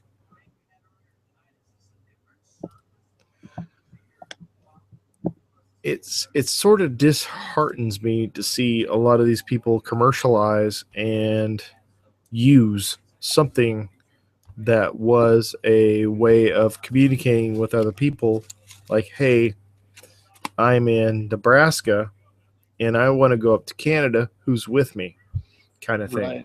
Right. Making friends. Well, now it's not about making friends, it's about making money. Yeah. Which, you know, if you want to do that, that's fine. But then again, why wouldn't you help out those people that came before you? I don't know. It's like your mom giving birth, but you're not giving your mom credit. Right. It's like, hey, I'm just fucking here, and I'm the greatest. And then somebody says, hey, do you have a mom? Like, nah, fuck no, I don't have a mom. I'm just the greatest. Yeah. I'm like, dude, really? A lot of, I guess, like a lot of what really annoys me are people that just become motovloggers for the opportunity to cash in on a little extra money. And hey, you know, it's great when YouTube pays you, but I don't really want to vlog because I want to make money on YouTube. And I know a lot of people. I saw that fucking ridiculous comment. Did you see that comment that was in YouTube? There was that picture meme that said, yes, I saw that. Only vloggers with small subscriber numbers say they don't do it for the money. I mean, you know, who the fuck are you? Like, who are you to judge me and based on why I want to vlog and bring stuff to the table? You know, like, dude, for all you know, I'm doing it because I live in paradise. I live in Maui, and I want to show people that may not have the money. Some people may not have the money to come out here and experience Maui, so I want to give them the best bird's eye view that I possibly can, you know? Well, my whole thing is this. I'm not doing it for the money. I'm doing it because I want to share. I don't need the money, people. I don't. I do monetize, and it does help. And let me tell you where the monetization goes. I don't know if a lot of people know this. 5 people watching right now. I'm going to tell you right now where my monetization money goes is in charities, stickers, t-shirts, cameras. Keeps the channel going. Doesn't matter. But I have given more money to charities. I'll take my monetization money. I think it was beginning of this year to brand. Boom. I had $100 sitting there thanks to Google AdSense. Gave it away. That's what it's about. It's not about you. It shouldn't be about you. Yeah. But then again, if it's about you, then do it. Yep. You know, and I'll say this much. Of my 1,500 subscribers, I have not met all of them, but I know I have met at least 100 motovloggers, true moto vloggers, not fans, not self-proclaiming friends. Well, I met friends, but at least 100 motovloggers. So when these guys talk about having a motovlogger meetup, I don't see 100, 1,500, 5,000, 200,000 videos of a motovlogger meetup. I see 3. So it wasn't a motovlogger meetup. It was a fan meetup. That's all that was. And I'm not a fan. Well, I'm a fan of a few. Yeah. But let's just say Sergeant Markins had a motovlogger meetup. I expect to see all 5 people with cameras. You know, that is a Yeah. moto vlogger meetup. And I'm going to say this much. That is what the Ozarks meetup originally started out as. I don't know if you've seen those videos before or not. But everyone that goes to the Ozarks meetup is a moto vlogger, more or less. You can have 1 or 2 that weren't. That's fine. But everyone is rolling video. And we got the Eastern Tennessee meetup coming in the second week in September 11th. And as far as I know, everyone coming to that event is a motovlogger. Now, this is somewhat of a top secret. Right. It's a top secret kind of meetup because we don't want the fanboys to roll in there. We don't want all that hoopla and the bullshit that goes along with it, because you got the people that want to stunt, the people that want to do stupid shit, the people that want to wreck. We don't want that. We all know each other. That's what motovlogging is, knowing each other, figuring out what you're all about. Yeah. But And it just takes one bad egg to ruin the bunch. and we all know how our eggs are hatched when we go to these meetups. Because believe me, I think in the last Ozarks meetup, I didn't go, but there was one bad egg that did show up. He didn't know what the riding was about. It's not a parade lap. We go out to have fun. And believe me, we have fun. Yeah. I'm not going to say there's triple digits involved. Multiple curves, twists, turns. Yeah. No, you got to go and have a fun road. You're not just all going to drive in a Harley Davidson motorcycle club style straight line. Exactly. We go out there to have fun. And then when we get back to the hotel, that's where the actual meetup is. That's where people are talking about what went on, what we do, how we have fun, what we're riding. And hey, if you leave your keys in the bike, kind of Somebody do that? well, no. Well, yes. Okay. It's kind of like a swinger thing. If you leave your keys in the bike, then it's open for a test ride. Then, hey, if you want to ride a Triumph Triple, somebody leaves the keys in the bike, you're like, hey, can I? And they're like, okay, ride my girl if you want to. That's how it goes. You go out there and you have fun. Sounds cool.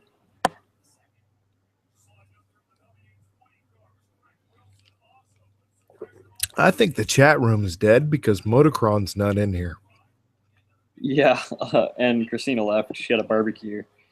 Oh, I think it's dead because Billy probably passed out. I sent Bilma an invite. Where is his sorry white ass at? Whoa, we got some surf coming in. 6 to 10 feet along south-facing shores. Yeah.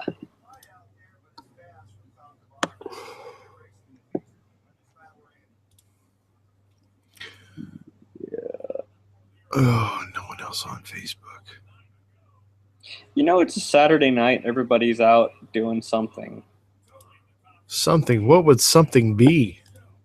Drugs. Okay.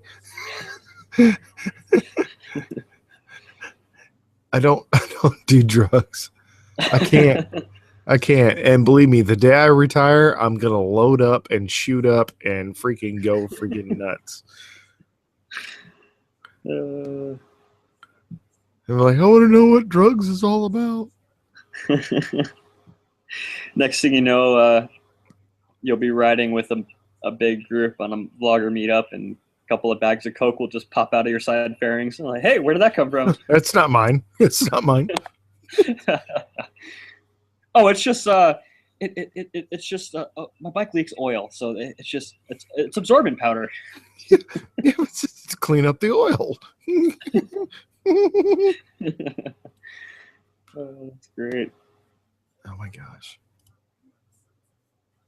Oh man, that would be if you put cocaine involved with a vlogger meetup, that would be one wild party.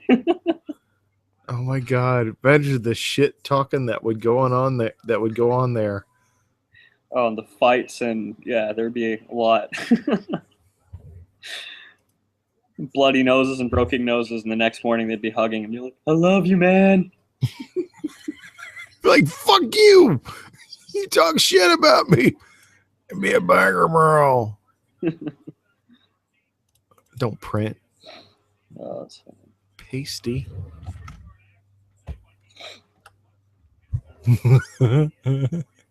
That was like my ex-girlfriend. She used to do nitrous hits, so she'd get all loaded up on nitrous oxide, and she'd get all dizzy and it turned her into like this bipolar mania freak because she would be all happy and giggly and laugh, and then one thing would set her off, and then she would just be all crying and sad and down, and then a minute later back to laughing. It's like, what the hell? Whippets. They would fill up balloons with nitrous oxide. It would just Oh my take a little god. quick. Yeah. I guess apparently you can also do it with whipped cream because they fill whipped cream canisters with nitrous oxide. I don't know. Dump that shit straight to your bike to start. Be like, I need a boost. Quick, get the whipped cream. Get the whipped cream. Oh, that's funny. That's a good motovlog idea, actually.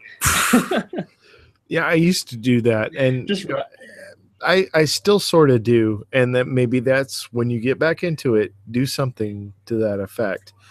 You come to these hangouts and you hear all kinds of different ideas. I used to have a pad and a pen, and I'd write down stupid topics, shit to talk about. And I don't do it anymore. A lot of people used to, you'd tape the paper to the tank and you've got your topics. But I found myself looking down too often. Oh, Motocron's texting Bilma.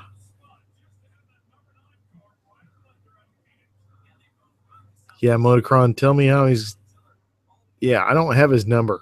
That's strange. Why do I not have Billy's number? I've got... Oh, God, whose number do I have?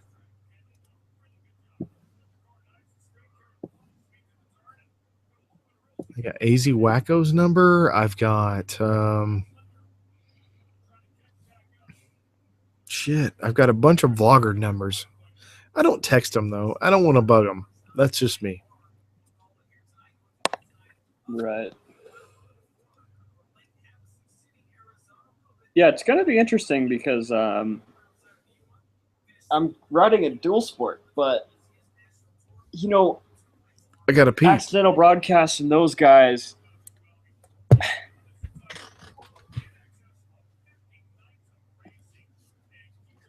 We'll wait till you come back.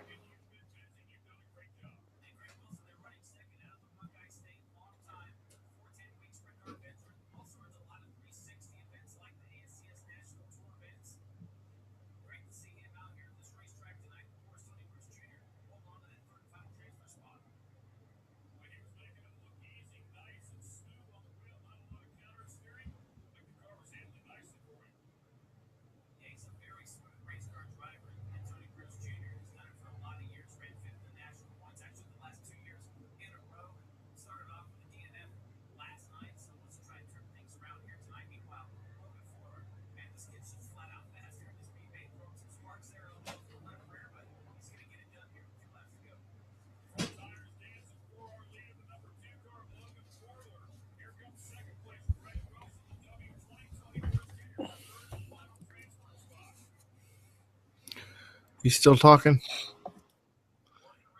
No, I waited till you came back. Oh, It's gonna be. I was saying it's gonna be interesting because I now ride a dual sport, and there's gonna be two different dual sport vloggers on the island. If I decide to get really serious about this whole thing and pour money into it, because Kalani and his gang, Tribe, a lot of them are real motocross oriented, but I want to do less of that agility and just do more like less of like the super rugged mountain trails. Because I'll be honest, I'm not a good enough rider to keep up with those guys. Those guys make it look really easy, to be honest. Um, and if you don't know what you're doing, say you just own a 250 street legal bike, and you don't know what you're doing, and you don't have experience with clutch control, being able to hop over big rocks and handle that kind of terrain, and riding in like single file ruts, just really dangerous sometimes. There's a big potential for you to either, mess your bike up pretty bad, or you get to a really bad wreck. And it's not fun when you go with a group that's way better than you are, and they have to wait for you. And these guys just want to go and have fun and rage it, and, go as fast. I'm less into that. I'm more into the kind of dual sport riding that's like cross country or like endurance riding, as opposed to the super technical trailheads. yeah.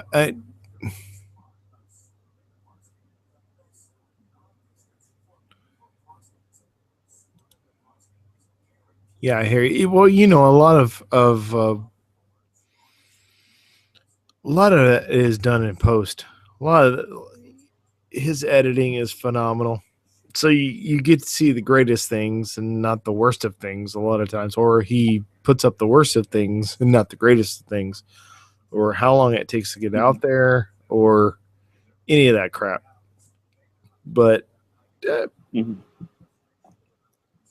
what saddens me is I haven't seen a video from him for a while. I've seen his videos, but they're not truly. Yeah, he's on like a hiatus. Yeah. So I don't know what's going on there.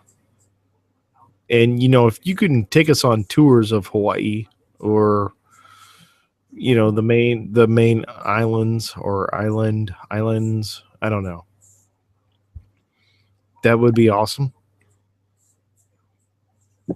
I may do that because, again, like I said, this new job opportunity is pretty huge for me, and the fact that they give you 10 days paid vacation, that's pretty epic. Because if I save some money, I could put my bike on a barge and I could ship it over to another island, and then I could go ride there for a week and meet up with other people and kind of do that sort of a thing. But it's going to be a while. I mean, I probably got maybe a whole year just to ride around Maui and show you every little thing that there is to do here.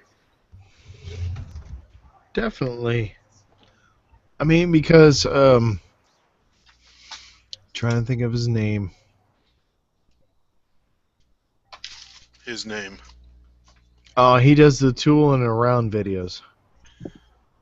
Tooling around. What's up, Motocron? How much? How you doing? Not much, just chilling. Just chilling. It's funny because I sent everyone else that was in Moto Twitch's Hangout a link, and they've got other shit going on. So I'm like, oh, okay, cool, whatever. Love you guys. Love you guys too. Cool enough? No, I'm not cool enough. You don't want to go over there anyway. I was just watching that. They're stepping all over each other, talking. It's still going on, or is it going on, or was it going on? It's still going on. Oh wow. So I know both of you guys ride a dual sport. So last night I talked a few people into starting a Friday night dual sport specific hangout. No sport bikes or supermotos. We're talking knobby tires, off road, going exploring places. Do you ride a dual sport, Sarge? Actually, mine's gone. Oh, you sold it! Yes, I did. Well, you're not invited then, so. Well, hey, look, when I got the invite last night, I was busy. Not gonna lie. And yes, I've sold the KLR 650 that I had. No! Well, yes. Blasphemy! Blasphemy! Well, but Motocron, he tugged at my heartstrings when he got the bike that he wanted. Aw, I'm You gonna did. cry. Well, no, I mean, as far as adventure bikes go, that is the epitome of that. That's interesting. Yeah, I took it out last night, and specific purpose to take pictures of it, to list it, to sell it. And I took it out, and I got home and I said, I ain't selling this thing. I love it too much. So that bike's just a beast, and I love it. Yeah. I've seen a lot of those. It's I've seen a lot of KTM's on Go the ahead. Dragon. And I gotta think those guys gotta be enjoying themselves. Oh my God, is it fun on the street? That bike is just gobs of fun.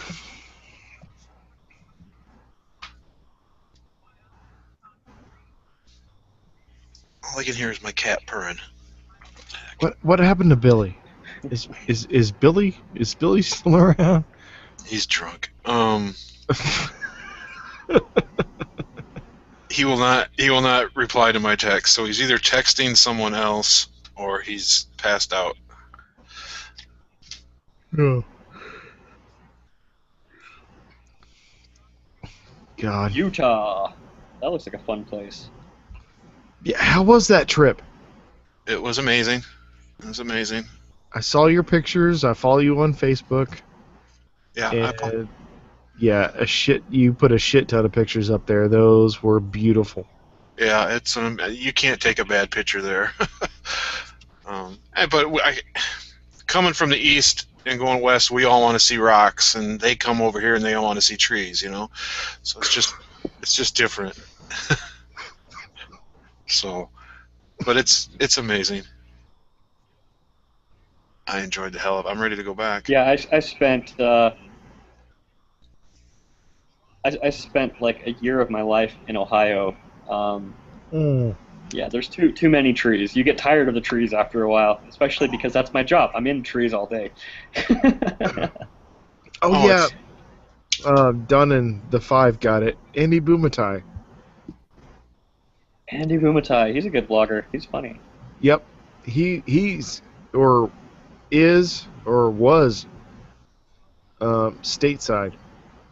And I loved his videos, or love his videos. The last one he did, or he put up, was with Triple X Deadhead. Nice. So I'm sorry I cut you guys off, but No, it's amazing to go out there and see. When I see a sunset, it's through the trees or over the trees, but out there, I mean, the sunsets last forever. It's just crazy. I feel you, man. Hey, well, to see a sunset here where I live, I gotta go on hilltops. Right. Yep.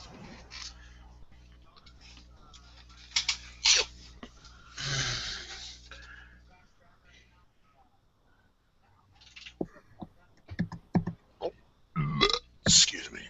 Nice. Yeah, what's riding in Utah like? I mean, I'm There guessing you go. there's a lot of trails, but I stayed right around Moab, so that's pretty.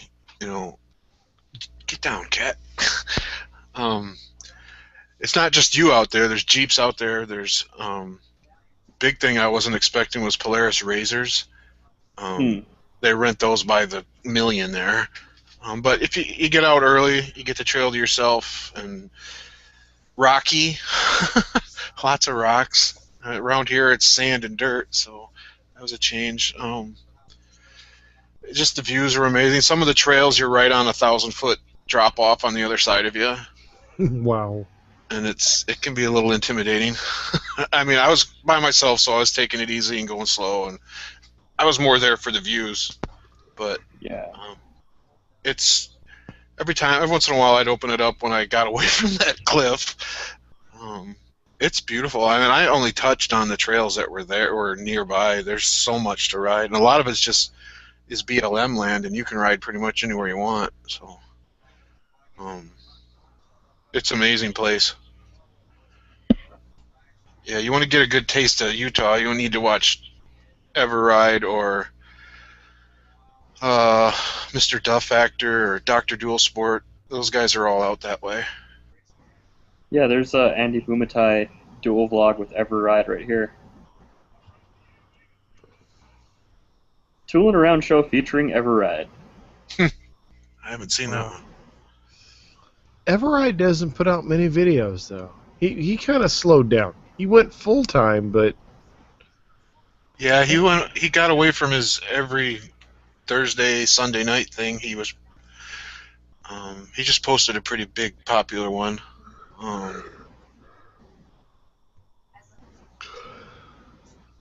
But he's trying to make a living off of it too. So Oh, Andy Bumatai started Motovlog News?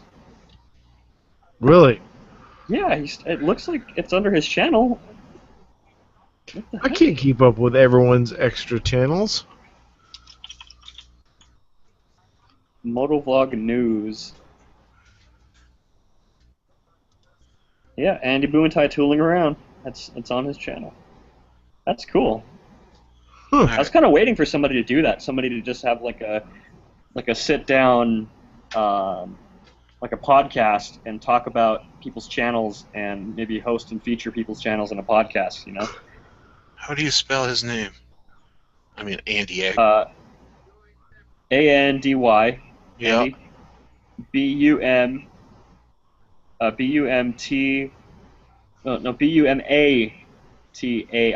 Bumatai.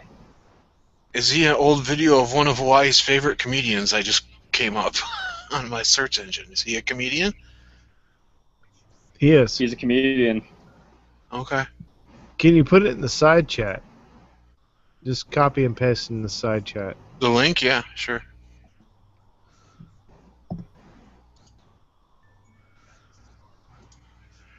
Oh, where's Frick's chat? There it is. Come on, old man. You can figure it out. Ta-da! Oh, Mo, look at this stuff right here.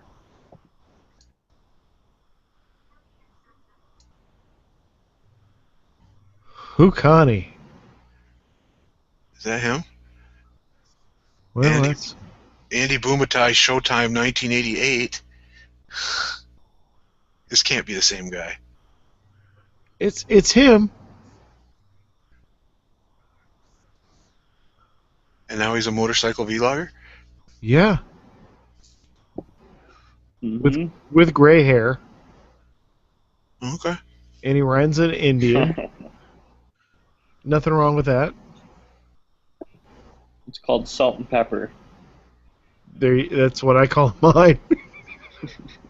Salt and pepper's here, in effect.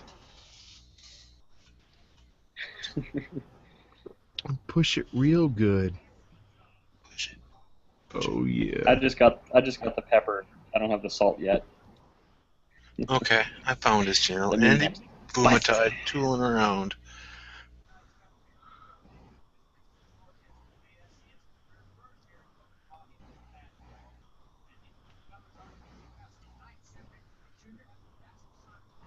Yeah, he does my favorite vlog is one of the first ones he did where he talks about camera placement and angles, and he's like, you can have your camera like this, and then he points like to the side mount, and he's like, or like this, and then he does like the top of the head mount, and he just like quickly changes the screen from camera angle to camera angle.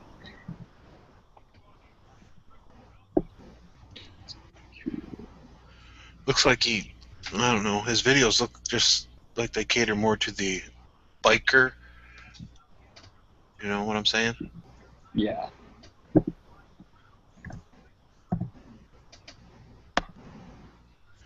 Are you a biker or a motorcyclist?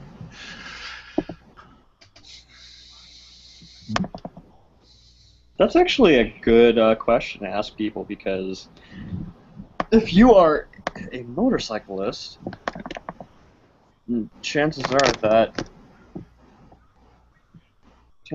you're not going to be super. It sounds like motorcyclist sounds like you're not going to be super invested into the lifestyle, but the word biker is like, it kind of sounds more like I'm a biker. Yeah. That's my lifestyle. I'm a biker. Yeah, my family doesn't get it. I ride motorcycles, so they gave me a wallet with a chain on it for Christmas. I'm like, no, not that kind of biker, no. No. Really, they're just making fun of me. I don't know, one of the two. So. Or they give you like a leather jacket. Yeah, with fringe. Or the frickin' the German war helmet. Oh, the old chrome dome. Oh, that'd be great, yeah. Yeah. No. My idea of Sturgis is going when nobody's there and enjoying the Black Hills without a million idiots on Harleys. Nothing wrong with Harleys. Sorry if anybody.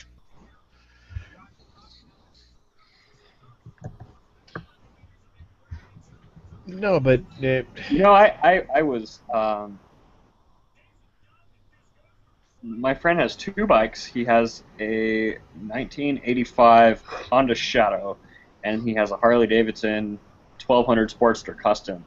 I was honestly very, very intimidated to ever ride a Harley, because they sound a lot faster and they sound a lot beefier than they actually are when you're riding them. I didn't realize like how smooth their power band was and how much of a powder puff those bikes really are. Like for a V twin, like the Sportster was the peppier one. I mean, the Honda Shadow was just smooth all the way around. But they're powder puffs. There's no edginess to the bike at all. If you get what I'm saying. Mm-hmm. Oh, I get it. I love when they take you off. roll on the throttle, and when you roll on the throttle, it's like just. Oh, sorry. Go ahead. No, I was gonna make fun. They take off down the road and they're just, rah, and half an hour later you can still see them. Rah! It's like, geez, that's as far as you got. If you know what I'm saying. Yep. It's all bark and no bite. Yeah. What? meow. Cats want attention. Down in the 5, liking those vloggers with salt and pepper in all the right places. Well, what's the right places?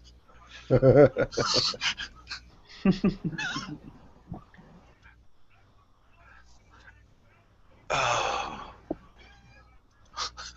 So I need to buy. I have 2 street helmets, but I need to buy a dual sport helmet just to fit the look. To fit the look. Yeah. My friend actually just gave me a my new helmet. My friend gave me a Joe Rocket. It's the RKT1, and it's like brand new. It's like never been used. Still in the box. It came with the dark tint and the clear shield.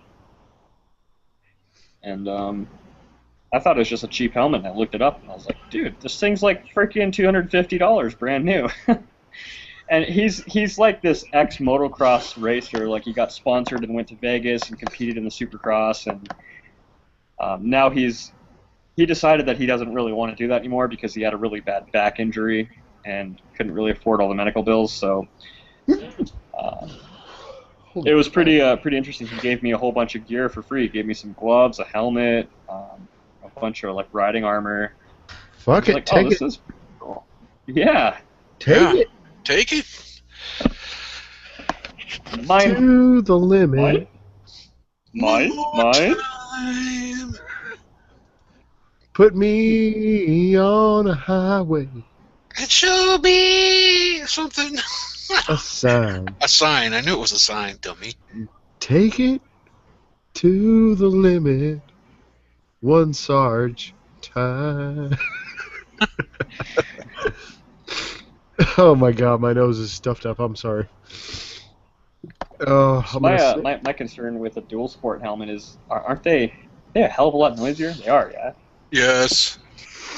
definitely. Yes. Yeah, the variant sucks. I That's- can't. Yeah, I can't. I can't vlog when I'm on the highway. I can do it in the dirt, no problem, but on the highway, it's just too much wind noise. That's what I tell my wife. I can't do it in the dirt. I can't do it in the dirt, honey. Well, see, here's the thing. Here's the thing you got to understand about Maui. Our afternoon trade winds are 35 miles an hour. So have a 30-mile-an-hour wind day and then get on the highway and go 55, and now you're talking 60-mile-an-hour, 70-mile-an-hour winds hitting your face. Yeah, some guys can do it. I'm always impressed with Everride's audio when he's vlogging. His is really good. I just can't get it there. But I've seen how he does it, and I tried to emulate it, and I still couldn't get it right. So. It's like when I did the when I went to the SnL backpack for the GoPro. Yep. I had to really I had to do a lot of audio fixing in the post. Sure. So I would cancel out a lot of the highs. That leaves your mids and bass, and try to tune it in. And that was with the SnL SMH10. Now the the 20S is a lot better because you get a lot of the ambient plus still the voice and a lot less hiss. And that was the hiss that I was trying to take out of the 20S. I'm going to have to get a 20S. I'm still on a 10. Yeah, the 20S cancels out a lot of the white noise, Mm-hmm. as you may know it. Yeah, well, you got it. The white noise is irritating to me. So you bring up the bass in the mid range and you amplify that and cancel out the high end. You have to cancel out the high end or you get the hiss or the white noise. And it was sort of tough, but the 20S just does it. I don't know how to explain it. I don't know if you watch any of my videos anymore. Who, me? Yeah, you. Yeah, I watch your videos. Okay. I comment on your videos, you lame ass. Oh, well, don't. You know who the lame ass is, right? That's YouTube. Because Yeah. I don't get notifications on comments. I have to actually go back to my videos to see who commented. So that sort of sucks. Because I love commenting on my videos.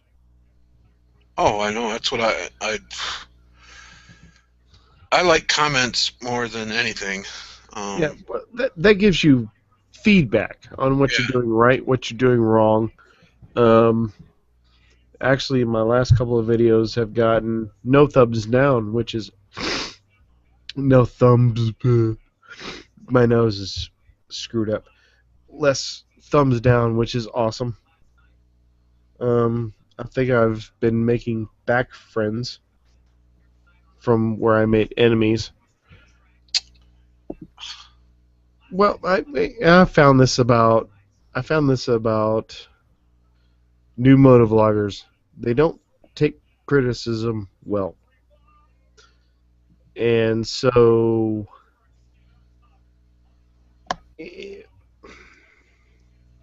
it's hard to do constructive criticism on YouTube because a lot of times it can be taken the wrong way. Yeah. And Like, even though you start off, don't take this the wrong way, but your video's beautiful, but the audio sort of needs some tweaking. And the next email you get is, you're an asshole. I'm like, how am I an asshole? I'm just telling you. I'm just trying to help you out here, man. Well, no, you're an asshole. I'm like, okay, I'm an asshole. hey Josh, you still Yeah, there? what's up? Yep. Can you link your channel in the sidebar? I currently do not have a channel, but I will have a channel within this next month that's active and up and running. Okay. You had a channel. I did have one. Man, Man. you're letting me down.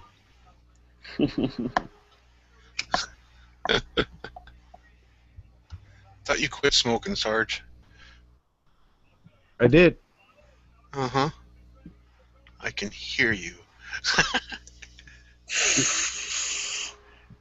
Not snorting. No, that's shit. I've got like 3 different e-cigs here. Oh. So if I snap the cap, yeah, I've got Johnson's Creek is my favorite. Right now it's mint chocolate. Who Oh makes my god. Johnson's Creek does. Oh, we have a flavor place right here in town, manufacturing facility right here in town, that sells millions of dollars worth of that stuff across the country. So. Wow. No, I just sold them a big air conditioning system, so I'm very happy.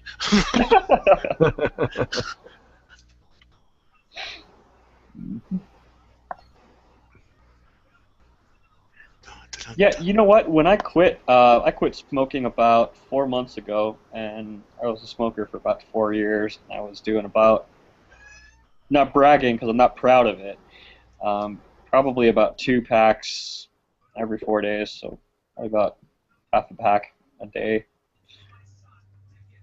And I decided when I quit, I didn't want to do the e-cigarettes because I didn't want to have that physical addiction. Crutch. Yeah, I didn't. Well, and I wouldn't call it so much a crutch because I know some people have. Not everybody's the same. Everybody deals with addictions of nicotine differently. You can't just do a one-size-fits-all because it doesn't quite work with everyone. I know for me, after I had quit smoking for the first week or so, I realized, okay, my nicotine addiction is gone, and all it really was is that I was addicted to the physical motion of grabbing that cigarette, lighting it, and puffing on it. That was. It was a physical habit, you know what I mean? And I didn't want to have an e-cigarette because then I would still have that habit of holding a cigarette-like shape, and just the physical feeling of the smoke. And yeah, I wanted to quit cold turkey and not have a temptation to actually smoke a real cigarette again.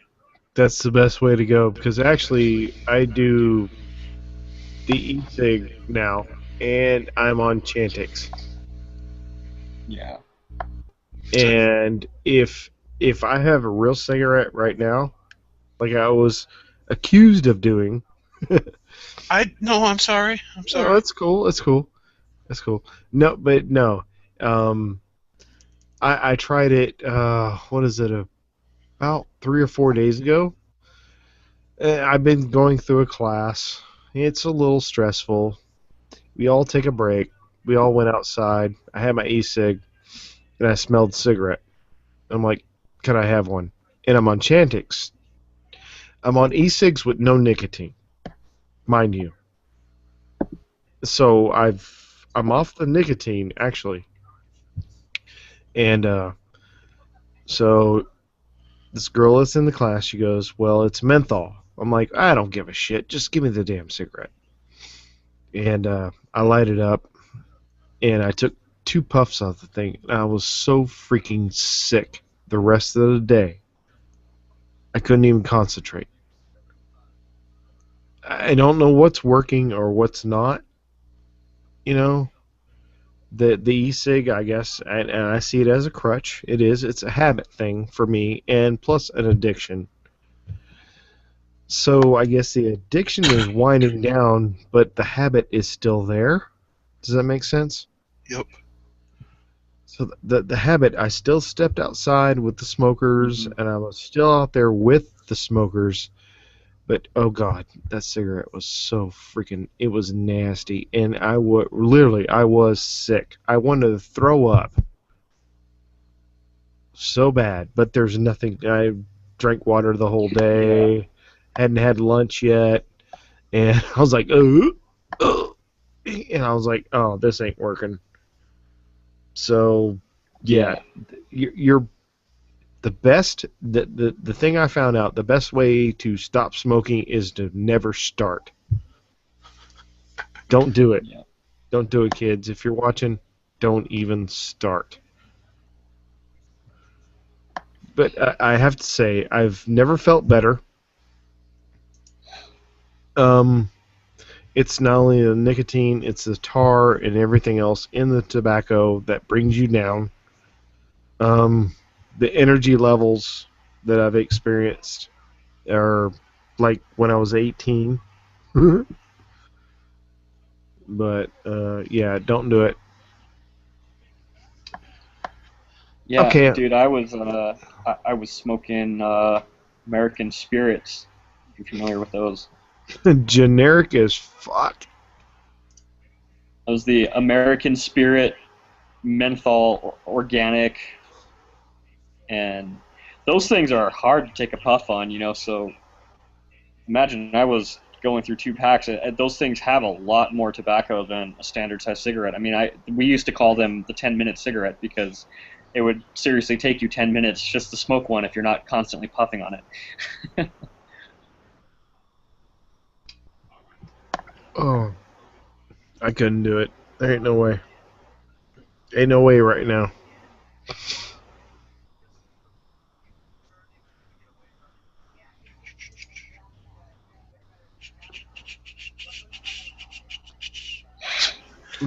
Shush, don't shush us. I'm not shushing you. I'm kind of. I didn't. I thought the mic was off actually. Dumbass. I don't have. I'm using my Logitech headset instead of my Blue Yeti, so I can't monitor what I'm saying. You know, because I usually can monitor when I'm live and when I'm not. So Oh my god, is Billy okay? I won't know for a week. We don't text that at all that, and sometimes he'll text me after he's been drinking, and I'm like, okay. Professing his undying love to you. No, not at all. But Oh, okay. Oh my god. Okay, so Moto Bitch, what? Moto Twitch? Moto Twitch, yeah. This is usually my hangout night. I mean, Yeah, uh, I thought he was stepping on feet here a little bit. he was. Not gonna lie, he was, and that really sort of kind of hurt my feelings a little bit.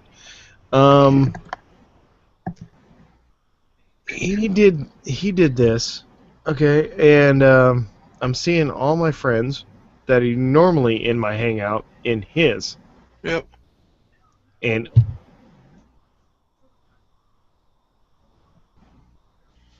Still there? I'm still here. Okay.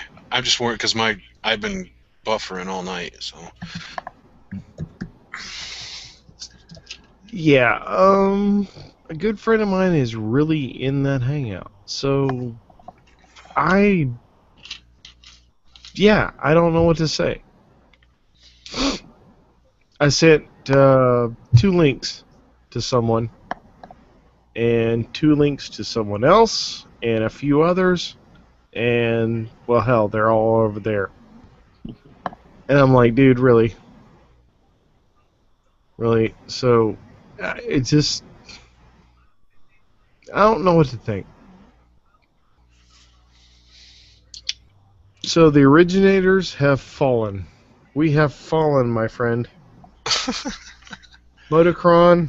Yeah, well. I'm having fall. I got that far to fall, so it doesn't really matter. Yeah. We have fallen, my friend. I can I only don't think so. imagine if Billy would have a hangout. I can only imagine what would happen. I don't What about Stealth Rider? Where's he at? Stealth, he hasn't jumped in on anything here lately. He's not even. I'm looking in the Facebook. He's not even online. He changed his name. Well, he did. Darkest night. Yeah. He's funny like that. I didn't know who it was until when you started talking. I'm like, oh, all right, it's Stealth. Yep. But there's really, at least in my friends list on the old FB, that are really on tonight. Someone really let me down. Oh my god. Someone. Man, this really... is irritating. You know, there's like a lot of these teenage girls that are vlogger fucking groupies. Yeah. Super irritating. So fucking irritating.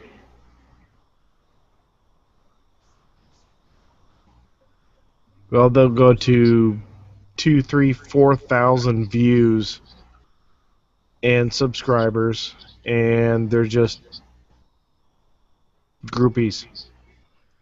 Groupies. Oh, I like when you wheelie that big sport bike. Sorry. You're right. That's the nail on the head, man. I was over in the other hangout, and I was listening to them, and they were talking about wheeling and stunting, and I'm like, this isn't my thing. Bye-bye. So. I know, and there was someone else that let me down tonight, but I'm not gonna say their names. Well, 3 people did. One person actually lied to me. You know, I'm not really into that. I may be 25, but I'm not into that whole, like, I can't do it. I can't do that young and new agey motovlogger thing. I can't do it. I can't do the stunt biking. I can't do the fucking shit talking about people and the, oh, look at me, oh, cool, blah, blah, blah, blah, blah.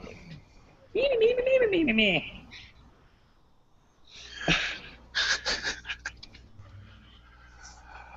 Oh. So, who will outlast the others on YouTube as far as... Let me turn my camera on here. Who? Uh-oh. Exactly. Oh, I've gotten all...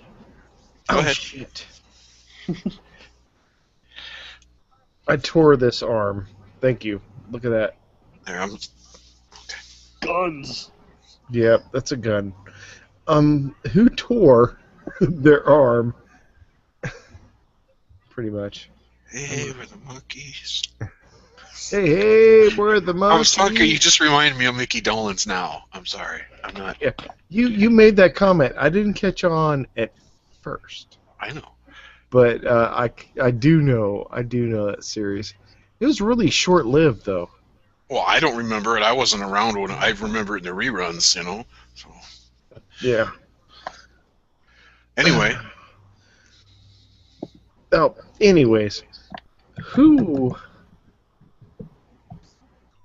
is going to outlive the flash pan type of motovloggers that are out there? It's like, look at me, I can wheelie, and then they're gone. There's a lot of motovloggers that have done that. There's a lot of motovloggers that have been a flash in the pan, and then they're gone. Can myself, Belma, Tracy, well, Trace, he doesn't post anything on his Boostosaurus Rex videos, but can we continue on the legacy more than these flash in the pan kind of motovloggers?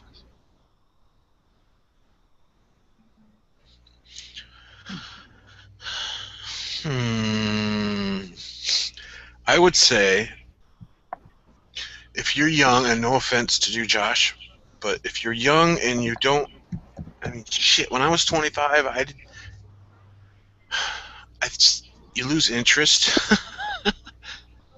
I just can't see them sustaining their 100,000 views for more than a year or two. And I can see interest waning.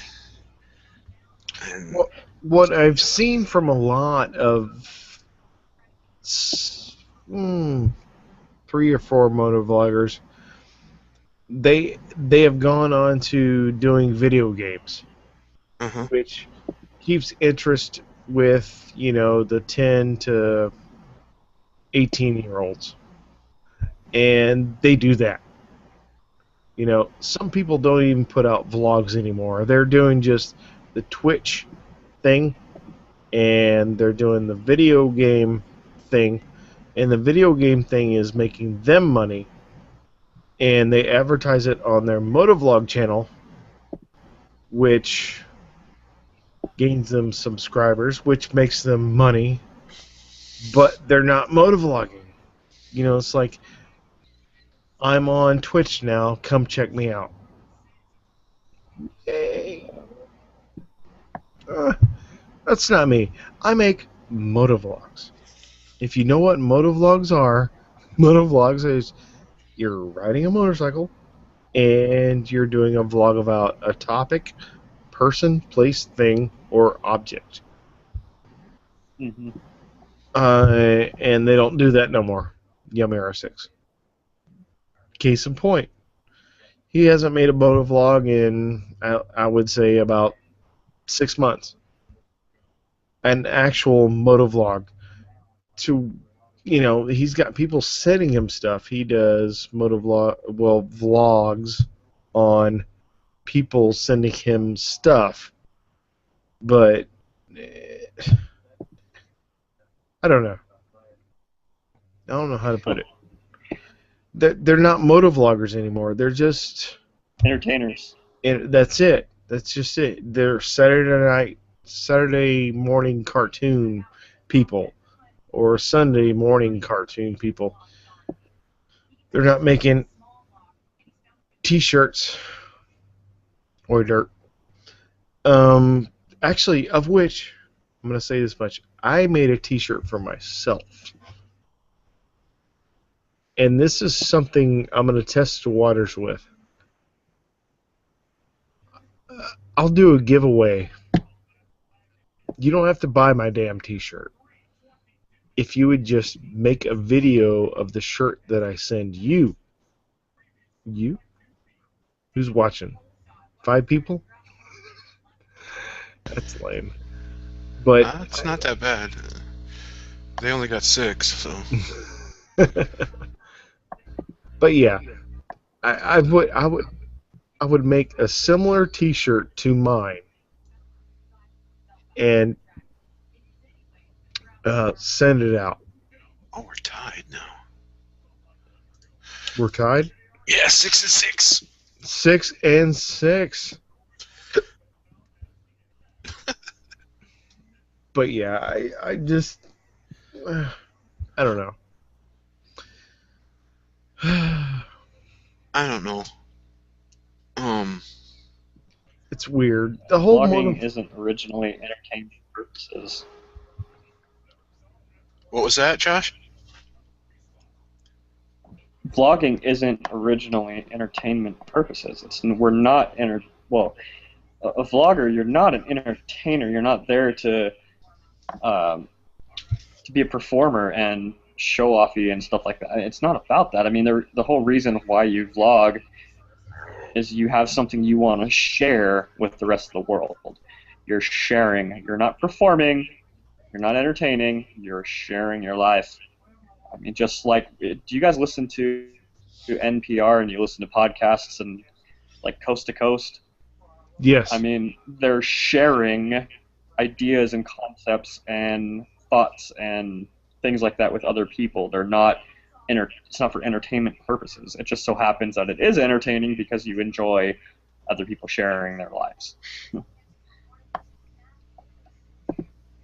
And that's what, when I saw Rebel 91, Z Magic 97, Wooden Chairs. You remember him, don't you? Oh yeah. Yep. Yourself. You remember you, don't you? No, I don't remember me. I remember Wow. you. I do. That's a Queensryche song. Is it? Yeah, isn't it Queen's off of Operation Mindcrime? I'm sorry, I'm going off on a tangent. Continue, please. Oh no, that's fine. I love Queensryche. Because in Q, actually, oh no, I've got Tears for Fears. Everybody wants to rule the world. I love the song from Real Genius. Yep. I love that song. And actually, a hard song to find on YouTube right now is Purple Rain. Really? Yes, by Prince. I can't find it. I love that song. It probably gets taken down by the YouTube police as soon as it goes up. Yep, it does.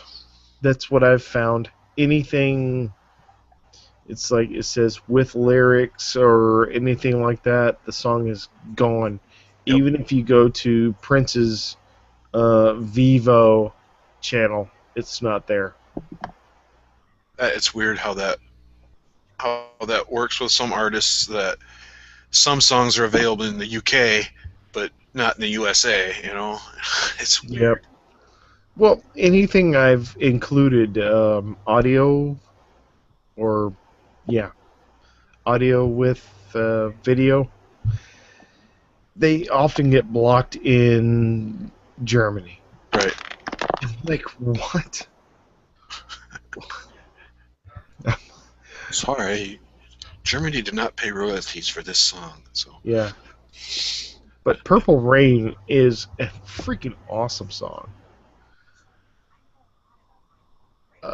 Yeah, not to mention Prince is a freaking phenomenal guitarist. Yes, he is. Well, he's a great instrumentalist because he, as far as I know, he can play most anything in most of his music. So, Shit. I watched this video. There was this epic jam sesh with Prince, Paul McCartney.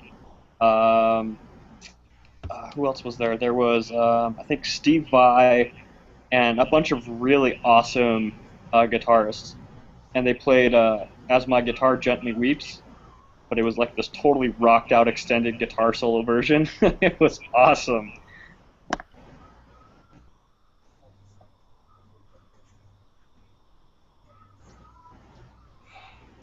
yeah, that's. I'm reading down the 5 comments in here, so forgive me. Going back to what you were saying, I think people like Shade Tree. He's cool. He's Shade Tree. I don't know if you guys are subscribed to him or not, but yeah, Shade Tree. He is a natural vlogger. He just is like, this is my life. This is what I do. Hey guys, take it for what it is. He doesn't over exaggerate anything.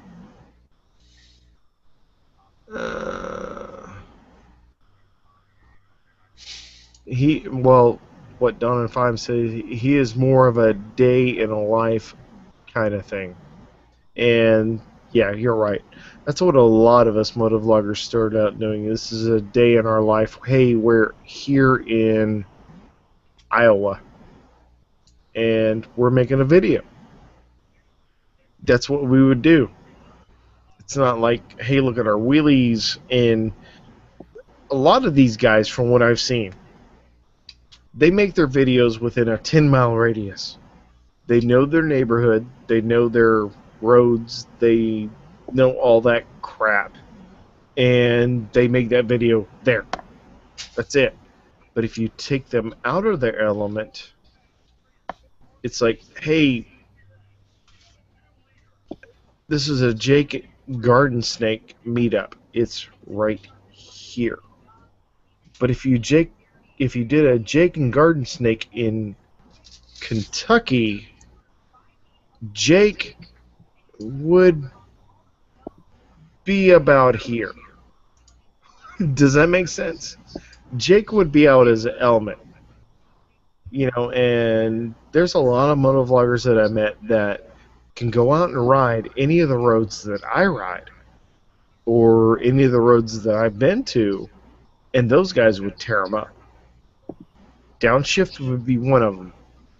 Downshift, Downey, I know his real name, I'm not going to say it, but he, genuine rider. Some of these guys are kind of not.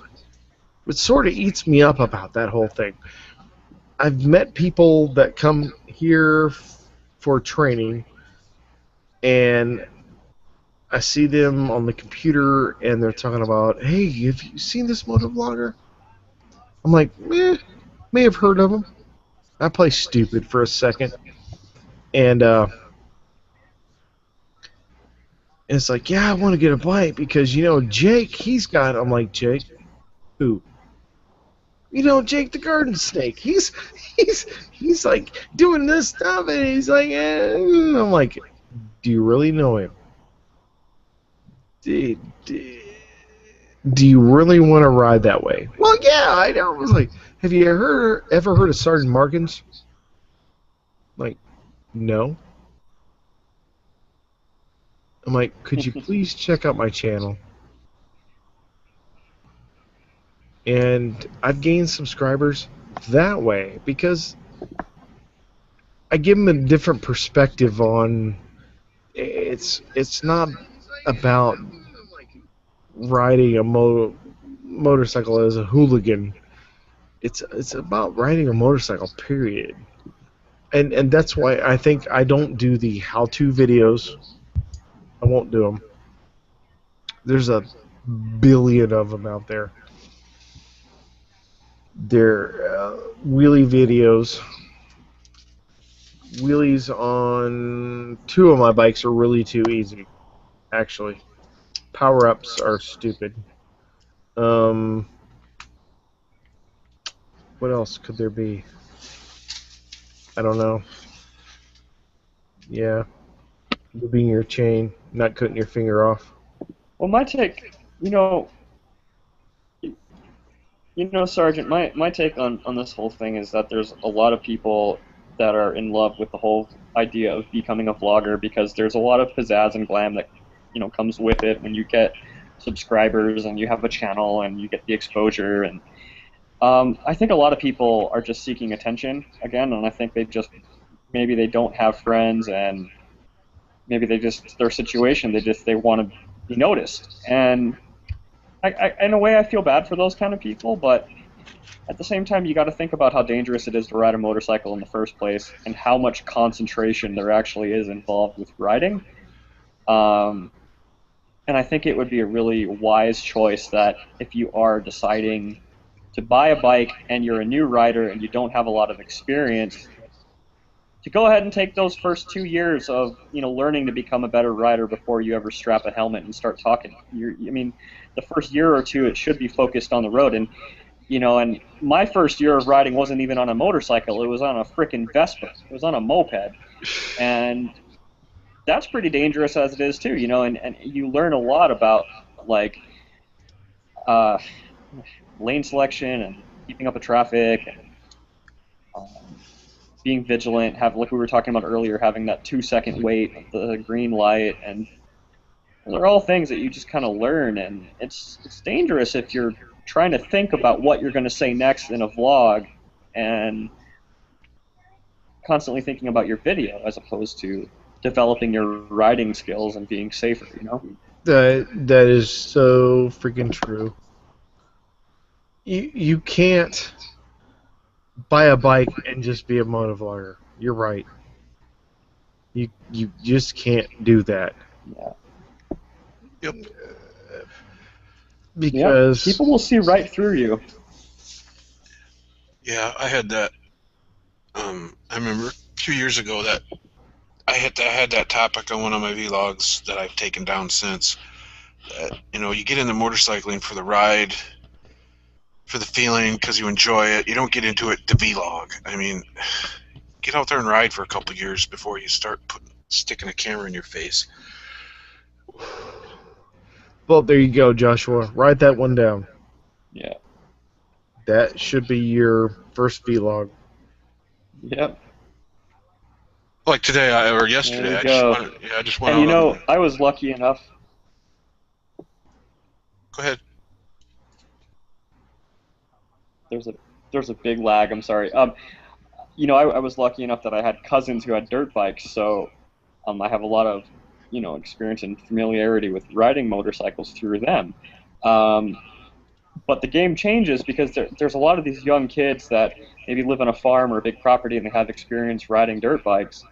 Um, when you actually get out there on the road and you're, riding alongside of all these 6, 7, 8,000 pound vehicles that could crush you in an instant, the game changes. And yeah, it's we ride to have fun and explore and have a good time. It's a lifestyle, and not everybody can do it. Some people buy bikes and then they sell it within that first year because they realize, okay, this is not for me. It's too dangerous or whatever. And I lost my train of thought where I was going with this, but what was I gonna say? Oh yeah, so for me it was like I was lucky enough to have experience riding first, but I'll tell you what. This is only my second year of being on the roads, and it's intimidating. I still I get the shit scared out of me being out there on the roads. Like, I much rather would feel safer on an empty road with not a worry of cars, which we're pretty blessed to have here on this island. There's not a lot of traffic, but when I go to town, my heart starts beating, and I get really scared. I always have that feeling in the back of my head that I'm going to hear the screech of car tires behind me, and somebody's going to take me out from behind while I'm stopped at a light, or I'm going to turn a corner, and somebody's not going to see me, and they're going to smash right into me and T-bone me. So developing those rider skills, man, very important. Doesn't matter whether you know how to ride a motorcycle. That's not the point. It's not anybody can learn to ride a bike. But good riders are people that are vigilant and pay attention to the road, and they take notes about traffic conditions and road conditions and weather conditions. It all plays a role into Definitely, man. how Be you're supposed to defensive. be riding that day and how safe you can be. So. Be defensive. Pure Rides in the house. Welcome, Pure Rides. Thanks. Hey, thanks for coming in, man. Appreciate it. You know the one thing that would get me to stop riding? What? What's that? You see all these? I've seen these old ladies getting on Harleys and learning how to ride when they're 80. If my mom did that, she could instantly make me stop riding because I would stop. I'd say, "Yeah, Mom, I'm done. I don't want to see you out there." I don't want to see you on the road.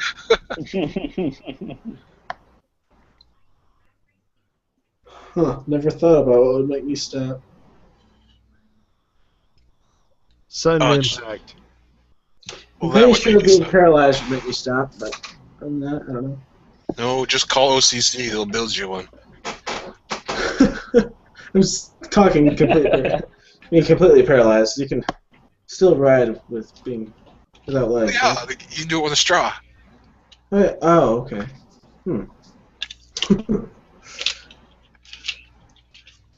Maybe they could just.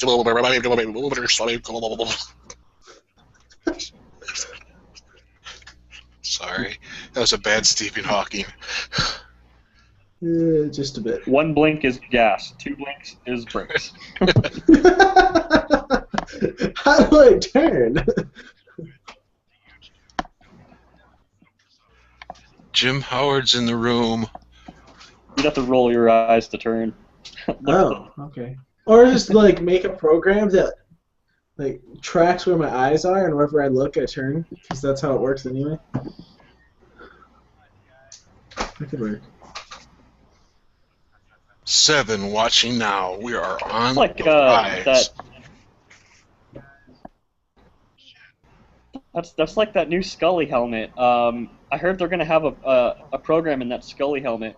Speaking of, when we were talking about eye movements, I guess it's supposed to scan the cars in front of you, and it'll tell you the distance between you and that car and how much stopping distance you actually have. And if you're going too fast, it'll tell you, oh, well, you're on this bike and it stops with this amount of distance. You're in this gear going this fast. So here's how far away you actually should be in case something happens. Yeah, but they That's really pretty have to fucking take cool. into account so many things. Like my brake pads, my brakes, if I spilled anything on my brake pads, my tires, how worn they are, how much I weigh, how much my gear weighs, how much my bike weighs. And I can't even account for Yeah, true. the How much road gas do you conditions. have in there? There's so many things that play a factor. And it's, yeah. I mean, it'd be a cool feature to have, like, that distance calculation, but I think it'd be just more of a distraction than anything. I think the Scully helmet in general is just going to be a distraction. This is a good point. I think the only feature I'd want would be like that virtual rear view mirror. The camera sticking out the back. Yeah, that's cool. That'd be nice to have. But other than that, yeah, just whatever. I'll just slap a Senna on my helmet if I want all that stuff.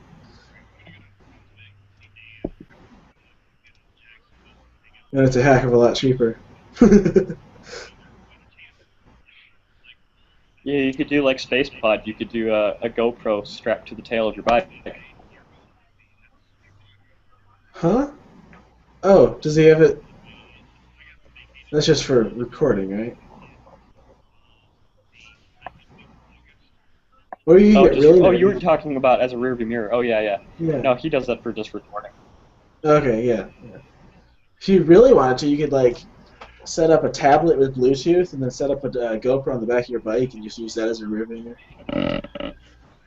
Because the GoPros have that Wi-Fi, whatever it is now.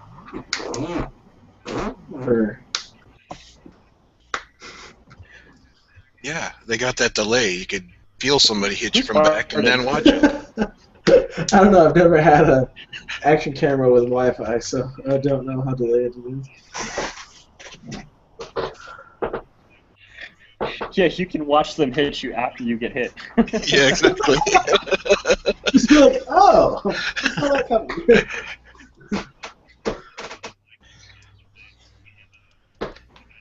As you're tumbling in the air, you're watching them hit you. All slow motion. God. Ooh.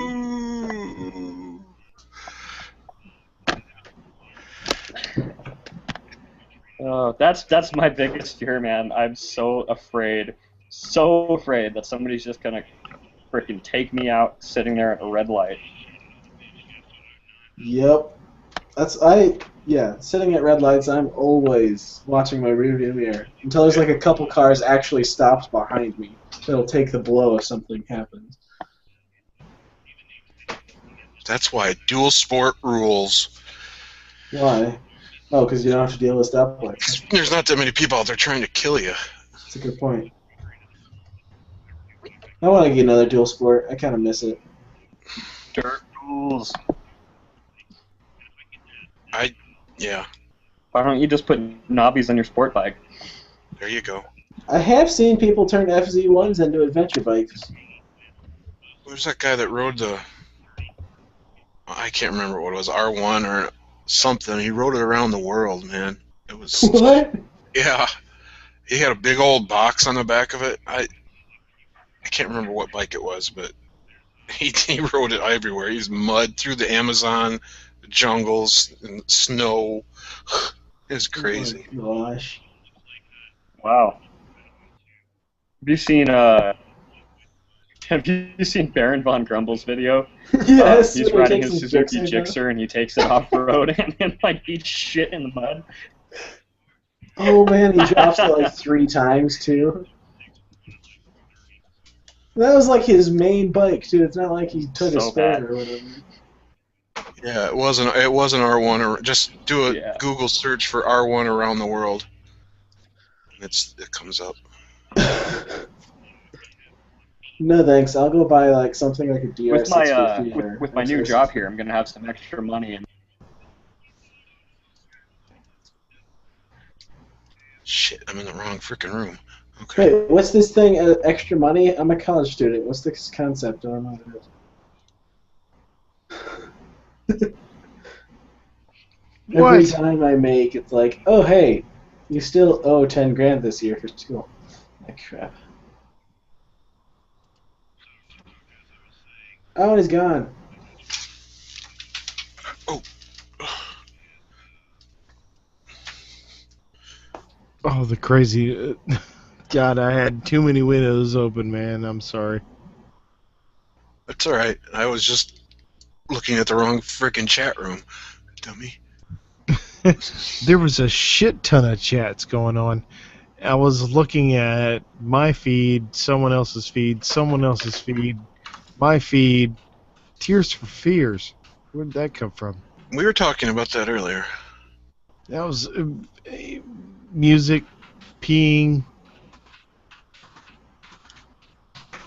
Yeah. Okay. Uh-oh, an error occurred. Try again later. Right now is later. Oh, there it is. I had to refresh our room. And there we go. Oh my god, I lost Joshua. I lost Josh. Josh! My buddy in Hawaii. Well, we did lose him. Mm-hmm. So, Pure Rides, you're up in Ohio? Michigan. Michigan. Oh god, you northern guys. We got two Michigan guys in here. Oh, There are a lot of Michigan vloggers I've noticed. if you're past Indiana, I lost you. That's one state above you. Well, like I said, if you're past Indiana, you may have lost me. Oh. You might be a redneck if you are. I'm sorry. If you live below Indiana. No, there are plenty of northern rednecks. Oh my gosh, yes. And they always seen it in the creek. I can't say it how they say it, but it's, pronunciations annoy the crap out of me. My aunt moved here from West Virginia, and she said I see more rednecks up here than I did in West Virginia. Oh yeah. I love Oh my rednecks. gosh. Because they down bathing in the creek. We were just talking about this tonight. We had a family thing tonight. And Family hangout. we had these, not here, anyway, we have some towns around us that one's called Mansalona. We call it Mansissippi. I'm sorry, Jim Howard. We may have killed Josh. I'm sorry. I think his connection had been kind of weird. It's like when they killed Jimmy! No, Kenny. Kenny! They kill Kenny every week. We killed Kenny. I'm sorry. Oh. We still there? Oh, I'm reading the comments too. So many. 6 foot annoys the shit out of me, kind of too. Blah blah blah blah blah blah. Yeah, man, he's another Saturday morning cartoon vlogger, I would say. What? He's there for the entertainment. 6'4" Honda. Yeah, but what's he mean? He's the SnL of motovlogging. I don't get that. You totally missed what he said. He said Saturday morning, or I can't even remember. No. Don in the 5 said he's the Snow of moto. Does that mean he's the bastard, like Jon Snow from Game of Thrones? I don't get it. Oh, good point. But yeah, what do I mean by Saturday morning motovloggers? They're the cartoon-like entertainers. That's what I mean. They're not the I'm gonna show you the world kind of motovloggers. They're just there to entertain you. If you know what I mean. They're like a slot machine. You put your nickels, your dimes, your quarters in there. You're entertained for a little while, and then they're gone or not gone, what have you. The real motovloggers stick around and they show you. This is I think Oh, okay. there are a couple of those, Saturday morning motovloggers that I actually enjoy watching because they're actually. Yes. But most, like, I'll still walk Jake the Garden Snake, even though most of his stuff is just. Yeah, it's like 2 miles from where he lives. He throws some wheelies, act like an idiot, entertain the crowd, kind of like a clown, I guess. And then We went through this years ago. I remember that was a topic of trying to show different scenery when you vlog. yeah, Don't on an island it might be a little hard, but Yeah. You guys talk about years ago, and I'm like, years ago I wasn't writing. okay, we're sorry. okay, I'm gonna. When you get old, you'll do the same thing. Back in the day.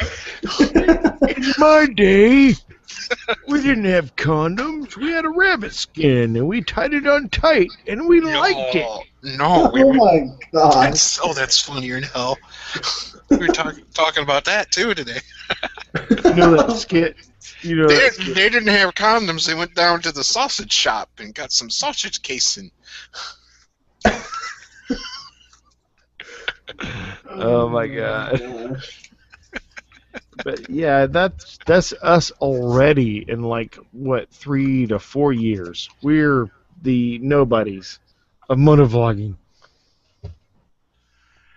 Well, No, I'm gonna stay this somebody. That is my goal. I'm gonna stick with this as long as I freaking can. I'll put the last nail in the coffin. Motovlogging. You're really dedicated because I just really don't give a crap. I do it when I feel like it, and that's about it. Well, I do the same, but I'm gonna do it till I can't. Ah, I see. You see what I'm saying? Yeah. Now you got my gist. I'm not a flash in the pan. I'm not looking to make 500,000 viewers. I'm going to let you guys experience my wholehearted, increpid 55-year-old, 60-year-old, 70-year-old life until you can't take it anymore. live from Sunnyvale Nursing Home, it's Sergeant Markins. Damn straight. I'm dropping the brand hammer right now.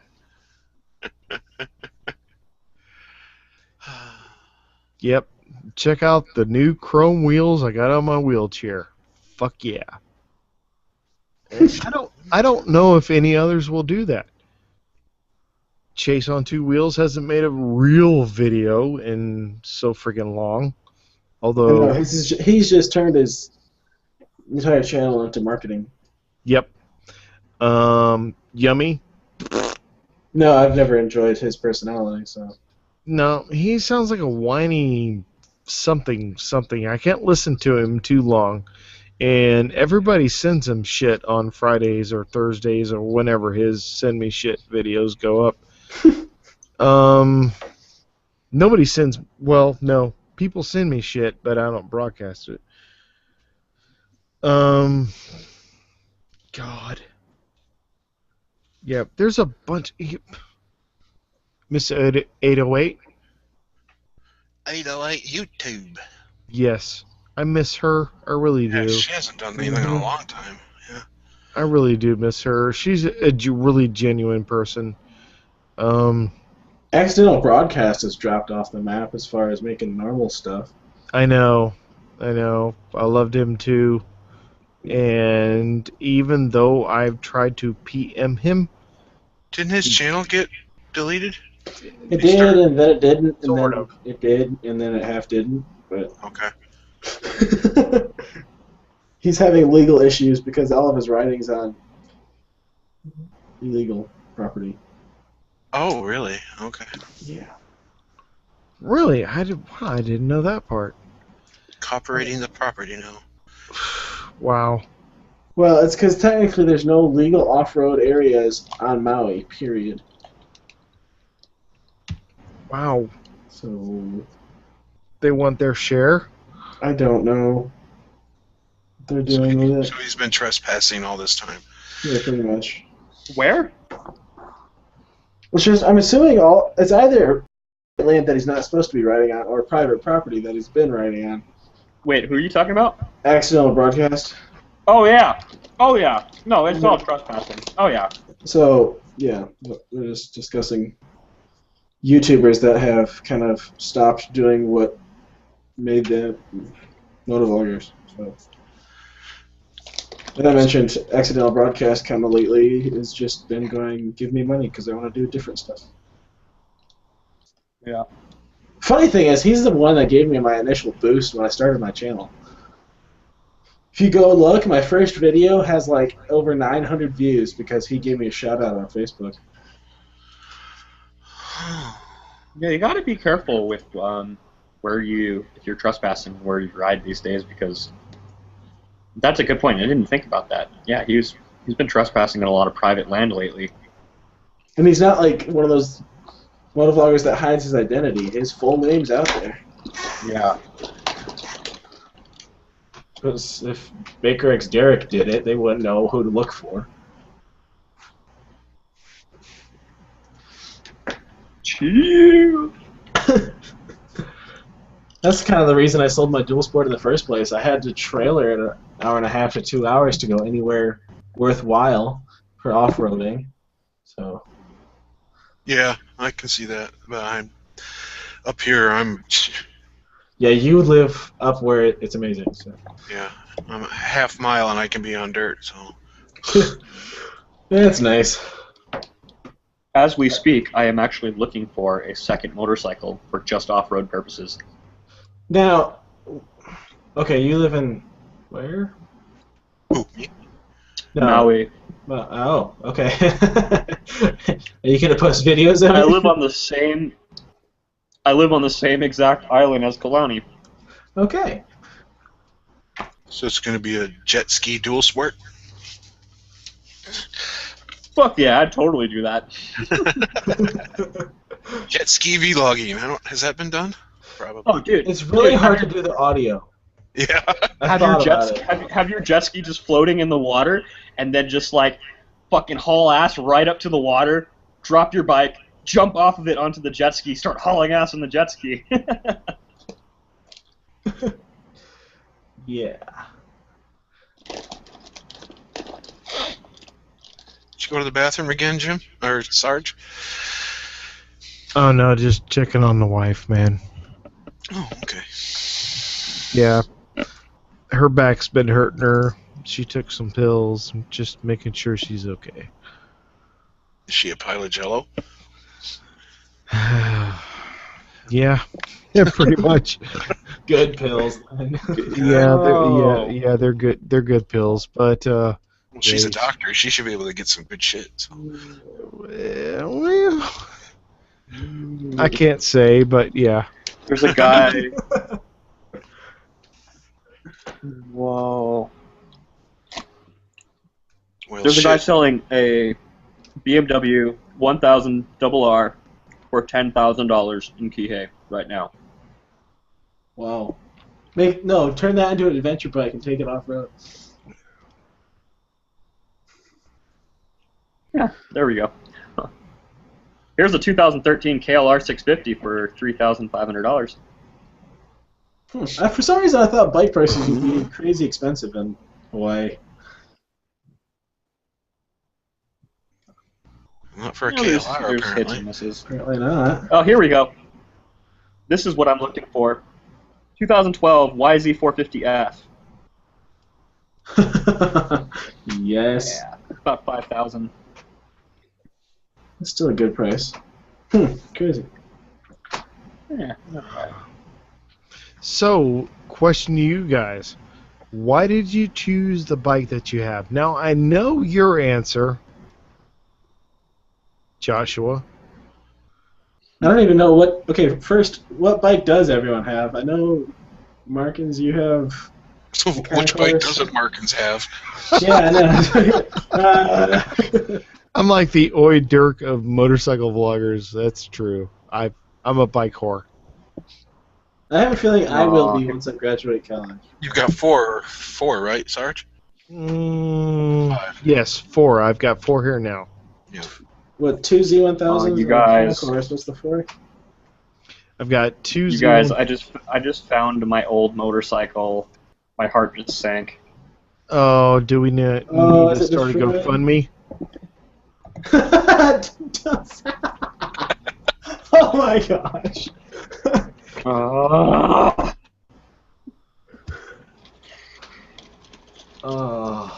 No, I've got 2 Z1000s, a Concourse 1400 or GTR 1400, and I've got a CB 650 in the shed. Ah. I think we're looking to cafe that thing. Yeah, if you have a CB, it's got to be a cafe. Just do it. Yep, I'm thinking we're If going you're to curious, I just posted. If you're curious, I just posted the link. Yeah, I looked. Just look. 5,500 for a 2007. Dude, Yeah. that's like a $3,000 bike. Here. When I sold it, it was blown up. When I sold it, it was blown up, and I sold it for $25. Wow. Wow. Well, I guess I'll start with that. I picked an FZ1 because I knew I was going to have to do long miles. Like, I consider 200 miles a short ride, so I wanted something that was a little more comfortable. And I'm huge. I'm 6'4", so a larger bike was... You're 6'4" Honda? Okay. No, I did have a Honda. Donnan the 5. Yes, Ian 187 has the same Z as I do. Because I think I did my vlogs before he did. Joint custody. Just saying. And I have 2 of them. And one of them is modified to drag the 10th mile at... Shit, I forget the times on that bike. It's stupid. Because the bike is not stock. It's got ZX10R cams, throttle bodies, and a power commander. So that thing will rip your arms off if you're not ready. And the throttle set, we used a what is it? Yamaha R6, the throttle cam. Yeah, it's a beast. It's a beast, and it's running actually a Muzzy full exhaust on it also, which is a 4.2 into 1 can. So, come on, Ian, bring your shit. Well, I don't know. I'm just saying, bring your stuff. I'm not a fan of Ian's either, because he lives like 45 minutes from me. I'm like, hey, we should do a meet up and a ride. It's like, yeah, I'll get in touch. Never did. Now he won't let me back in his Hangouts, so. Really? Yeah. I found that out. Somebody told me in another Hangout, they sent me a PM, and they told me that someone else had a beef against me. I'm like, why? Yeah. Why? I let everyone in my Hangouts. What's going on? And I'm not going to give you the description of who it was. They sent me an email and they said, well, somebody said this, somebody said that, someone else said this. I'm like, well, dude, I never said that personally, ever. And where does this come from? It's, the interwebs, they're either your friend or they're not, I guess. Right. People say so many stupid freaking things, and it's not me. And it's just hearsay, all of it. Yeah, it's not me. It's not me. Unless I call you, text you, because a lot of motovloggers, I got the numbers. Unless it's me, then don't take it for that value. Dude, I don't... I got butt hurt. I really was. I was like, no, that's not me. It's not me. Well, then, a lot of these motovloggers are like, well, prove it. Some of the bigger vloggers tell me that, it's like, how is it not you? I was like, it's not me. Yeah. Dude, It's like, Jake, come on, man. You know me. I've talked to you many times before, and Jake's like, well, I heard this and this. And I'm like, dude, it's not me. Same thing with Yummy. I told Yummy like a year and a half back. I'm like, dude, people are talking shit about you. And he's like, no, you're talking shit about me. I'm like, no, I don't even know you. I didn't even know him then. Oh, I'm just wow. trying to tell you what people are trying or are saying about you, about buying subscribers and stuff like this. And he goes, so you're on their side. I'm like, no, I'm not. I'm just trying to tell you. He's like, well, fuck off, basically. I don't get any responses from these people anymore. I don't get any more messages from these people anymore. I'm like, what do I do? I know I'm small peanuts. Yeah. You know, Still. compared to these guys, which is understandable. I'm small nuts. But I'm not small nuts. I'm big nuts, and I know where the fuck I'm coming from. I don't blow smoke up these guys' asses. You know? Hmm. So I don't know where they're coming from. Unless they just want to blow me off and say, to hell with you, I'm going big time, I'm going commercial, which you can do. You can get someone who will sponsor your channel, who will promotionalize your shit. Jake on 2 wheels. Yeah, and you'll go big. You'll go big time. Okay, as long as you share 50% of your profits off of YouTube, and you're big. Because we'll put your shit on Reddit. They'll put your shit everywhere. They'll just spread the word. People get tired of it. They'll click on your shit. They'll subscribe to you, whatever, and you go big. Yay, good for you. Publicity. Big whoop. Exactly. But I'll say this much. My lack of publicity has let me meet guys like Bilma, Yep. Jake Howard, who's in the side chat right now. Motocron, I have not met you, but I did love your videos. I love your videos. There are a toast to go. Wooden chairs. Got to meet him one time, and it was very brief. But, you know, I've got to meet friends and not fans. Yeah, that's what I never got about wanting to become big on YouTube, because then you get a bunch of people that just want to, I don't know, be your fans, and that's no fun anymore. It's like, you know, if I started a channel about owning a Hayabusa, and everybody that owned a Hayabusa wants to meet me now,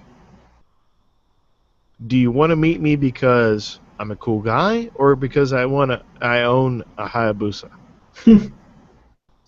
Interesting analogy, I know, but I want to meet friends, not Hayabusas. I already own a Hayabusa.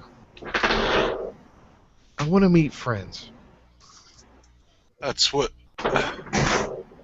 Jim posted in the side chat. He says, I look at my vlogs as a diary as much as anything else. And that's one thing I kind of agree with. It was, it's just like kind of like the modern day pen pals, YouTube, this community. Yep. You know? Yeah. Well, I think that's the thing that really upsets me the most is people that call it a community and use it as a business venture. Yeah. You know, at one point it was a community. Shit. You won't like my Motocron beer cozies then. Oh, damn it. Or Did you keychains. say cozies? Yeah. Koozies? I always called them koozies for some reason. But... Koozies. I'm sorry. I'm sorry, I'm a grammar Nazi. It's hard for me to not be. Koozie. Okay, I'm. Moto Koozie. I There want a we moto. go. There we go. I want a moto koozie. You guys, you just gave me the name of my channel. That's great. If you actually make a channel that, that's gonna be awesome. Moto koozie. Oh, that'd be No. easy. I think Moto a week ago, I'm still waiting on it. I made my first shirt. Sell out. It was to myself though. Oh, okay. Yeah, it's a Sergeant Martin's logo on over the heart, and on the back it says America. Mark. Mark. Yes. I've never Simple- had an issue with people doing stickers and T-shirts. Just because if you want to do a sticker or a T-shirt, or if people want to buy them, why not make them? But, Yeah, I've got a shit ton of stickers here. Dude, I've got a shit ton of, what is it, business cards. Like, printed a year ago. And I still had them out. I'm like, fuck it, you know? you trying to pull a Walterific on me? No, I think Walterific is trying to pull a me on me, him. Oh yeah. Yeah, I've been doing that shit for, you know, that's the whole thing. You see Walterific doing it, but there are people that have been doing it for years already. You know, it's the Make it same thing. popular. Yeah, he's popular, yay, because he bought something into something, made himself popular. When you go to, okay, just type in Motovlogger in a Google search, you're going to get the ones that get the most hits first. Yep. Right? And those are the ones that are the most advertised. Those are the ones who sold out first. Or whatever they done. You know who showed up as number 2 on my Google search Who's that? for Motovlogger? Moto Twitch. No way. There you go. And you know, and that's what you do. Moto Twitch has got, I love the guy. Don't get me wrong. He's funny as hell. But he only has, what, a handful of videos. Yeah. Okay? And he's already subsidized himself into that.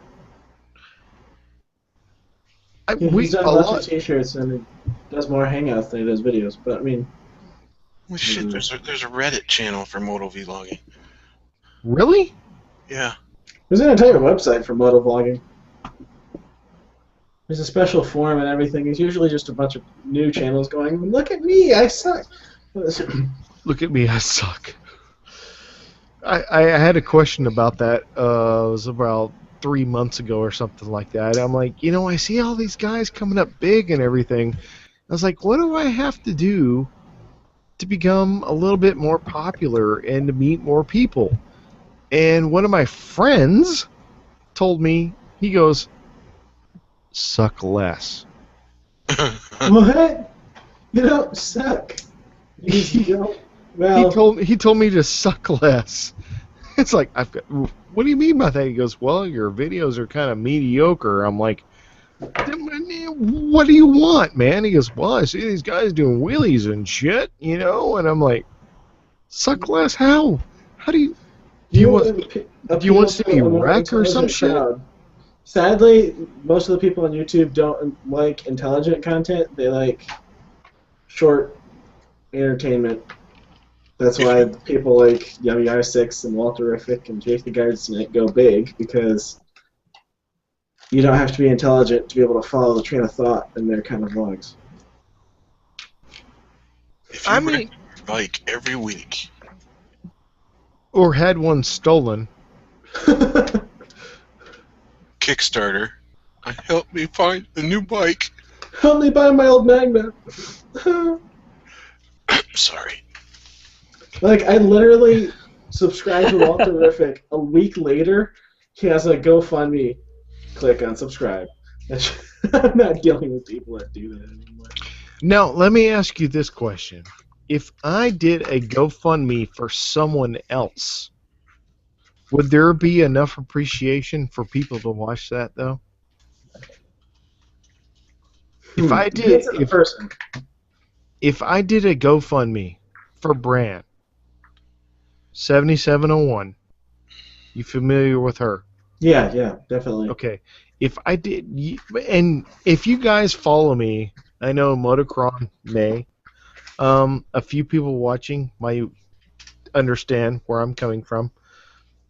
If I did a GoFundMe for Brand 7701 and the DBA, how many hits would that get?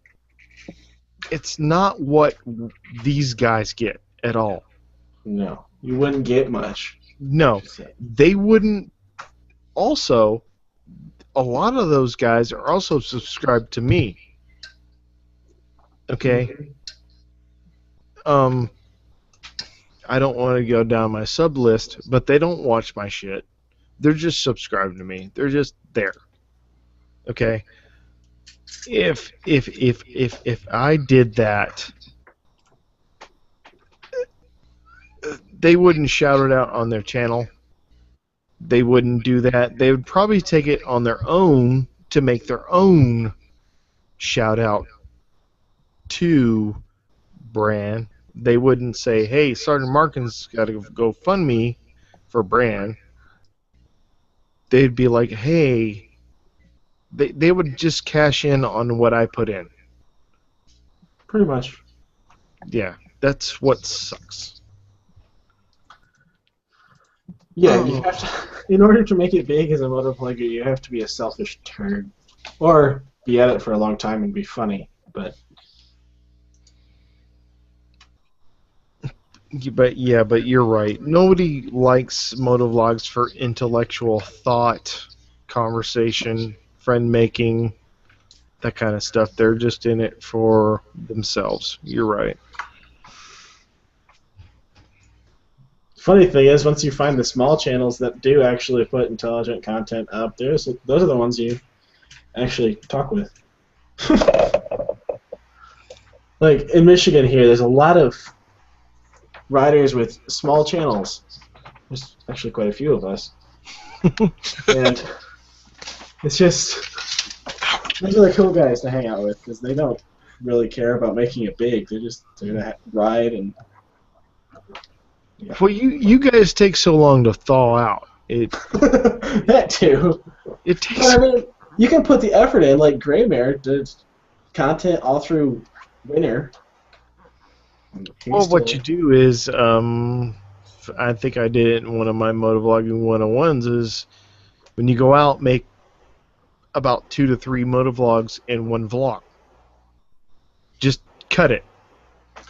Yeah, I've never had the discipline to do any of that. Well, I did that last year, but the problem is the content's not current. Right. I mean, you could voice over it, but Well, what Greymare ended up doing is snowmobile vlogs, but yeah. I thought about doing that this year, buying a sled, but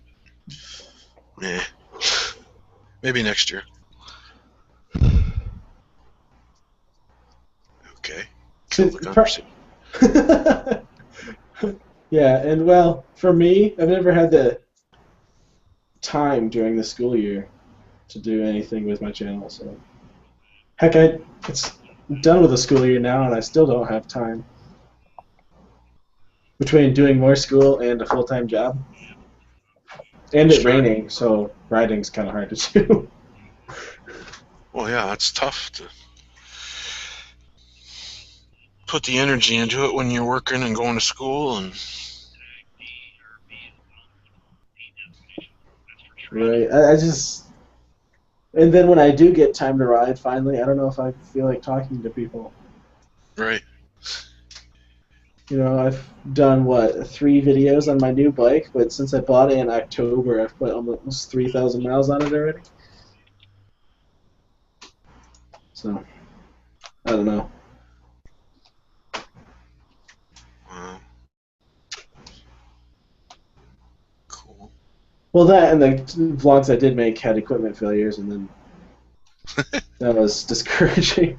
That sucks when that happens. I know, it's like audio problems. Oh my gosh, you go out and you've got the best vlog ever, you think, and you get home and it's like, what the hell?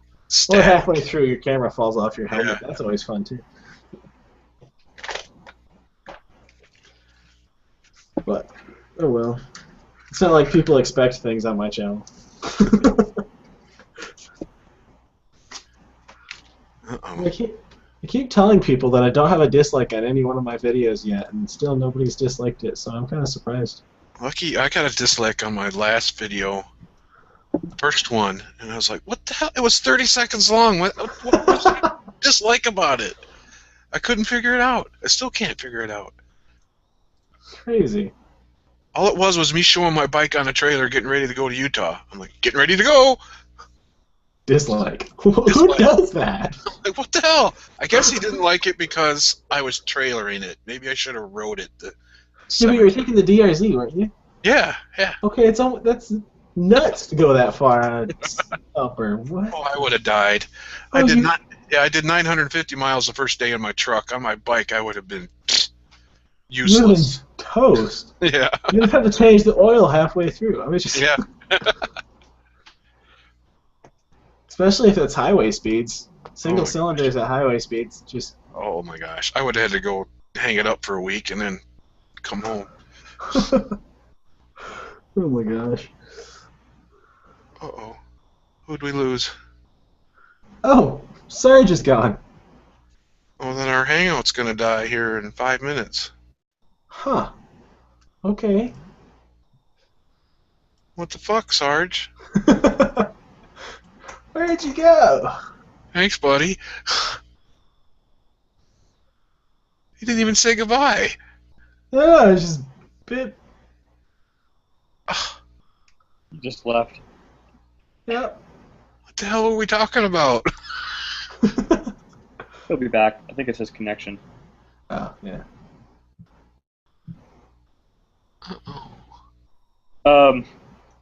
What's the point of buying a moped or a scooter that's any bigger than 100 cc's? Well, in Michigan, it's pointless above 50 cc's because then it counts as a motorcycle. I don't get the point of it. No comment. I have no opinion.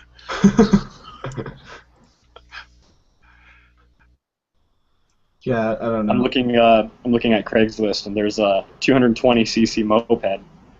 What? I know people like have taken like a CRF 50, turned it into a 125cc pit bike, except since it was originally a 50cc, they can get it licensed as a moped. They don't have to wear helmets, but those are stupid people. So Yeah, in Michigan, you don't have to that's wear like helmets. my Vespa. It was originally a 49 two-stroke, and I put a 70cc big bore piston and cylinder kit on it, and it's a two-stroke, so the thing fucking flies. It goes like 60 miles an hour in a flat. That's awesome. Huh. Me. Yeah. Just fucking two-stroke smoke shooting out of the exhaust pipe. Oh, I want to get. I know if people have taken like an old 70s Enduro that's a two-stroke in California, which it's grandfathered in, so it doesn't have to go through emissions regulations. Mm-hmm. Except they'll go through the reframing process. So essentially transfer the VIN and everything onto the frame of a KTM, like a new 300 two-stroke. The heck can have street legal KTM in California. Which seems like a lot of effort, just move away from California where they I thought KTM made a street legal bike. They do. I don't think the two-stroke version is legal in California. But, yeah. They do make a factory legal two-stroke, but California is the government state. Yeah, isn't that the 300 XCS or EXC 300 XCW or whatever? something. Some other 3 letters afterwards. Yeah, one of those. Sarge is in the side chat. He says he doesn't know what happened. Time to get back in? I don't know. I just asked him. I don't know. Can he come back in? Should be able to. Should be able to. He's been sending links to everyone, so. Tell him to slide back in there.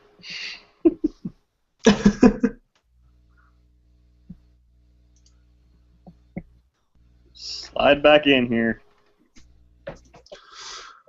Huh. So, my friend Cody, he's a ex-professional motocross racer, and he was showing me his cell phone video. He didn't actually take a GoPro or a quality video of it, but he got to borrow his friend's two-stroke 500. And he's not a big guy at all. Cody is like this little